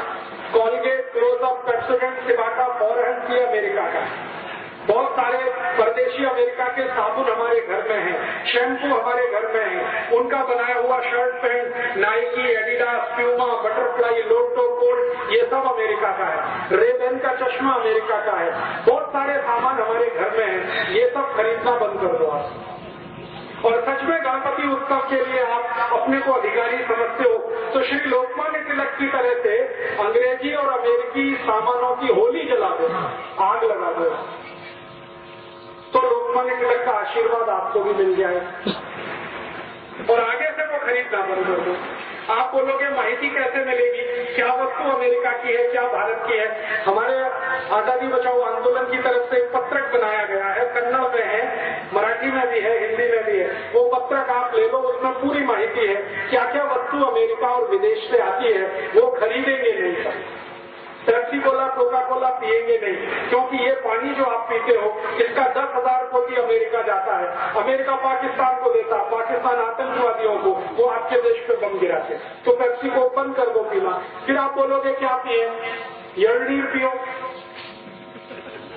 मज्जिगे पियो, कब्बिन हाल पियो, हाल पियो, कुछ नहीं मिलता तो शुद्ध नीर पियो, पेप्सी को अच्छा। तो इस गणपति उत्सव के समय में आपको एक सूत्र देता हूं, पेप्सी को पुड़िए बेड़ी। ಎಳ್ನೀರು ಕುಡೀರಿ, ಮಜ್ಜಿಗೆ ಕುಡೀರಿ, ಹಾಲು कुड़ीरी, कब्बिन हाल कुड़ीरी, पेप्सी कोक कुड़ीरी। ऐसे ही कॉलगेट क्लोजअप पेप्सोडेंट उपयोग ಮಾಡಬೇಡಿ, क्योंकि ये अमेरिकन है। तो आप बोलेंगे क्या करना? बेविन कड्डी उपयोगिಸಿ, बेविन कड्डी, ಹೊಗೆ कड्डी, ದಂತ ಮಂಜन, लाल ದಂತ ಮಂಜन ಜಾಸ್ತಿ ಉಪಯೋಗಿ। कॉलगेट क्लोजअप उपयोग ಮಾಡಬೇಡಿ। लाइफॉय, लक्स, लिरिल, रेक्सोना उपयोग ಮಾಡಬೇಡಿ। स्वदेशी सोप उपयोगिಸಿ, मैसूर संदन, चंद्रिका, मेडिमिक्स स्वदेशी सोप है, उसको उपयोग करो। बूट और चप्पल जो भी है वो हुबली के किसी कारीगर से खरीदो जो हाथ से बनाता है। बाटा कंपनी का कभी मत खरीदो, ये अमेरिकन है। बाटा, बीएससी, एडिडास, प्यूमा, बटरफ्लाई ये सब अमेरिकन है। जास्ती से जास्ती अमेरिकन वस्तु बहिष्कार। ये अगर आपने किया 1.5 लाख कोटि रुपए देश को लाभ होता है। और अगर अमेरिका को ये धन नहीं मिलेगा, वो पाकिस्तान को नहीं दे सकता। पाकिस्तान को धन नहीं मिलेगा, उसकी ताकत नहीं कि वो भारत में आतंकवाद चला सके। तो हम इसमें इतना समाधान तो कर सकते हैं। मेरे एक दोस्त हैं, उनका नाम है शिव खेड़ा। वो एक बहुत अच्छी बात कहते हैं। वो कहते हैं कि भारत की कोई भी समस्या के समाधान में अगर भारतवासी शामिल नहीं है तो वो सब भारतवासी समस्या का हिस्सा है। अगर आप इस देश से आतंकवाद मिटाना नहीं चाहते तो आप आतंकवाद का हिस्सा है। अगर आप गरीबी, भूखमरी, बेकारी इस देश की दूर करना नहीं चाहते तो आप भी गरीबी, भूखमरी का हिस्सा है। माने जो समस्या है उसको हम समाधान करेंगे, भगवान उसके लिए हमें मदद करेंगे। तो हम समस्या के समाधान के रूप में अपने जीवन से अमरीकी चीज वस्तुओं का बहिष्कार करें, अमरीकी दवाओं का बहिष्कार करें, अमरीकी जो भोजन आया है, pizza, burger, hot dog, cold dog, ये बहिष्कार करें। कोई भी अमरीकी वस्तु नहीं वापरे। और आप में से किसी का भी कोई मित्र, बेटा, बेटी अमेरिका में है, उसको हाथ जोड़कर विनती करें कि भारत में वापस आओ, तुम्हारी भारत माता को जरूरत है, अमेरिका को इतनी जरूरत नहीं है तुम्हारी। तो ऐसा एक अभियान पूरे देश में चले जो श्री तिलक ने चलाया 1905 में, वो 2007 में फिर चले। ऐसी भावना के साथ में ये सब कहने आए। आप कहेंगे जी अमरीकी कॉलगेट क्लोजअप और उनका पेप्सी कोक तो हम आसानी से बहिष्कार कर सकते हैं, लेकिन अमरीकी दवाओं का बहिष्कार कैसे करें? बहुत लोग कहते हैं कि अमरीकी दवाएं नहीं खाएंगे हम तो मर जाएंगे, कैंसर से, डायबिटीज से, हार्ट अटैक से। मैं आपको निवेदन ये करने आया कि आप सारी अमरीकी अंग्रेजी दवाएं खाना बंद कर दो, आपको कोई भी बीमारी नहीं मार सकती। आपके घर में, आपके रसोई में, आपके किचन में इतनी अच्छी दवाएं हैं जिनका उपयोग आप करके बीमारी से बच सकते हैं। जैसे हार्ट अटैक की बीमारी है जिसके लिए अमेरिका से बहुत दवाएं आती हैं, बंद कर दो। उस हार्ट अटैक से बचने का सबसे अच्छा औषध हमारे घर में है। हमारे घर में एक सोरेकाई है, सोरेकाई रस, मराठी में उसको कहते हैं दूधी भोपड़ा। दूधी भोपड़े का रस पीना शुरू कर दो, 3 महीने के बाद आपको हार्ट अटैक की बीमारी ही खत्म हो जाए। भारत में एक योग और प्राणायाम सिखाने वाले संत हैं स्वामी रामदेव। 3 लाख लोगों का उन्होंने हृदय घात ठीक कर दिया दूधी भोपड़े के रस से, सोरेकाई के रस। आप भी कर सकते। हृदय घात के लिए कोई डॉक्टर के पास जाने की जरूरत नहीं, दूधी भोपड़े का रस चालू करो। दूसरा आप बोलोगे जी डायबिटीज के लिए क्या? डायबिटीज के लिए बहुत अच्छी औषध है मेंथे बीज और त्रिफला चूर्ण, दोनों मिक्स करके सुबह खाली पेट खाना शुरू करो। 3 महीने में डायबिटीज में इंसुलिन लेना ही नहीं पड़ेगा। आप बोलते हैं जो जॉइंट्स पेन है, हिप जॉइंट्स में पेन है, नी जॉइंट्स में पेन है, इसके लिए क्या दवा है? इसके लिए सबसे अच्छी दवा है सुन्नत नीरू। सभी घर में है सुन्नत नीरू 1 चम्मच डेली आपने उपयोग करना शुरू किया, 3 तिंगळानंतर सभी जॉइंट्स पेन ठीक हो जाएगा। और ये 15 वर्ष का मेरा तजुर्बा है, वो मैं बोल रहा हूं। 15 साल से मैं ये एक्सपेरिमेंट कर रहा हूँ। मेंथे बीज पर, त्रिफला चूर्ण पर, सुन्नत नीरू पर, सोरेकाई रस, सौतेकाई रस, कुंभड़काई रस, बदनीकाई रस, ये सभी रसों पर एक्सपेरिमेंट करके मैं बता रहा हूँ कि 140 रोग समाप्त करने का ताकत हमारे किचन में है, घर में है। औषधि का आवश्यकता नहीं है, माहिती होनी चाहिए। और आपके सबसे खराब रोग कैंसर का भी रोग आप ठीक कर सकते हैं। जो देशी गाय होती है ना, स्वदेशी गाय, भारतीय गाय, इसका मूत्र अगर आप नियमित रूप से पिए और हर्षिल रस, हर्षिल टर्मरिक जो ताजा ताजा आता है उसको पीस कर चटनी बनाकर रस निकालें, उसमें जेनतूत मिक्स करके लेने लगे तो गाय का मूत्र, देशी गाय का मूत्र और हर्षिल रस 4 महीने जो आपने दे दिया, कैंसर के मरीज को बहुत आराम आ जाए, आसानी से ये करें। ये सब माहिती हमारे आयुर्वेद में है, अष्टांग हृदय में है, बड़े बड़े ग्रंथों में है, आप सिर्फ ले लीजिए माहिती। अब बहुत लोग कहते हैं राजीव भाई आपने तो सब पढ़ा है, हमको तो माहिती नहीं है। मैंने ये सब ग्रंथ पढ़ने के बाद कुछ छोटे छोटे पुस्तक बनाए। एक पुस्तक बनाया गोमूत्र चिकित्सा, एक बनाया स्वदेशी भारतीयता, ऐसे बहुत पुस्तक हैं, यहाँ पर हमारे कार्यकर्ताओं के पास है, आप चाहे तो ले सकते हैं, ये गाड़ी में है। इन पुस्तकों में 148 रोग समाप्त करने का माहिती है। गाय के मूत्र से, मेंथी बीज से, बदनीकाई रस, कुंभड़काई रस, सोतेकाई रस। और जो मैं आपको दूसरी माहिती दे रहा था श्री तिलक के बारे में, स्वदेशी आंदोलन के बारे में, उसकी भी पुस्तक है, स्वदेशी मत्तु भारतीय से, कन्नड़ में है, आप ले लीजिए। पुस्तक को मेरा कॉपीराइट नहीं है, सबको कॉपी करने का राइट है। आपको अच्छी लगे आपके नाम से प्रकाशित करिए, हंडी हंडी नगर नगर प्रचार करिए, देश का काम होगा। मैं ये देश के लिए कर रहा हूँ, आपको ये विनती कर रहे हैं। और ये जो व्याख्यान मैंने दिया, उपन्यास दिया, बार बार अगर सुनना चाहे तो इसका कैसेट है, सीडी है, वो भी ले सकते हैं, कॉपी कर करके दूसरों को दे सकते हैं। मैं चाहता हूँ कि जो माहिती मैंने आप तक दी, वो माहिती ज्यादा से ज्यादा लोगों तक पहुँचे और देश की समस्याओं का असली जन्म कहाँ से हुआ और कैसे हम इनका निदान करें, वो सबके समझ में आए। तो शायद ये गणपति उत्सव मनाना हमारा सार्थक हो जाए। गणपति उत्सव की सबसे बड़ी सार्थकता है कि जैसे आजादी और स्वराज्य लाने के लिए गणपति उत्सव उपयोग में लाया गया, वैसे ही स्वराज्य बचाने के लिए ये गणपति उत्सव का उपयोग हो। यही भावना से मैं यहाँ आया, आपने बड़े ध्यान से सुना, मैं आभारी हूँ। और खड़े रहकर मेरा वक्तव्य लगभग 2-2.5 घंटे आपने सुना, इसके लिए और भी आभारी हूँ। आप यहाँ से जाएं तो संकल्प लेकर जाएं कि अपने जीवन में भारत की समस्याओं का समाधान करने का जो प्रयास करेंगे, समस्याओं का अंग नहीं बनेंगे।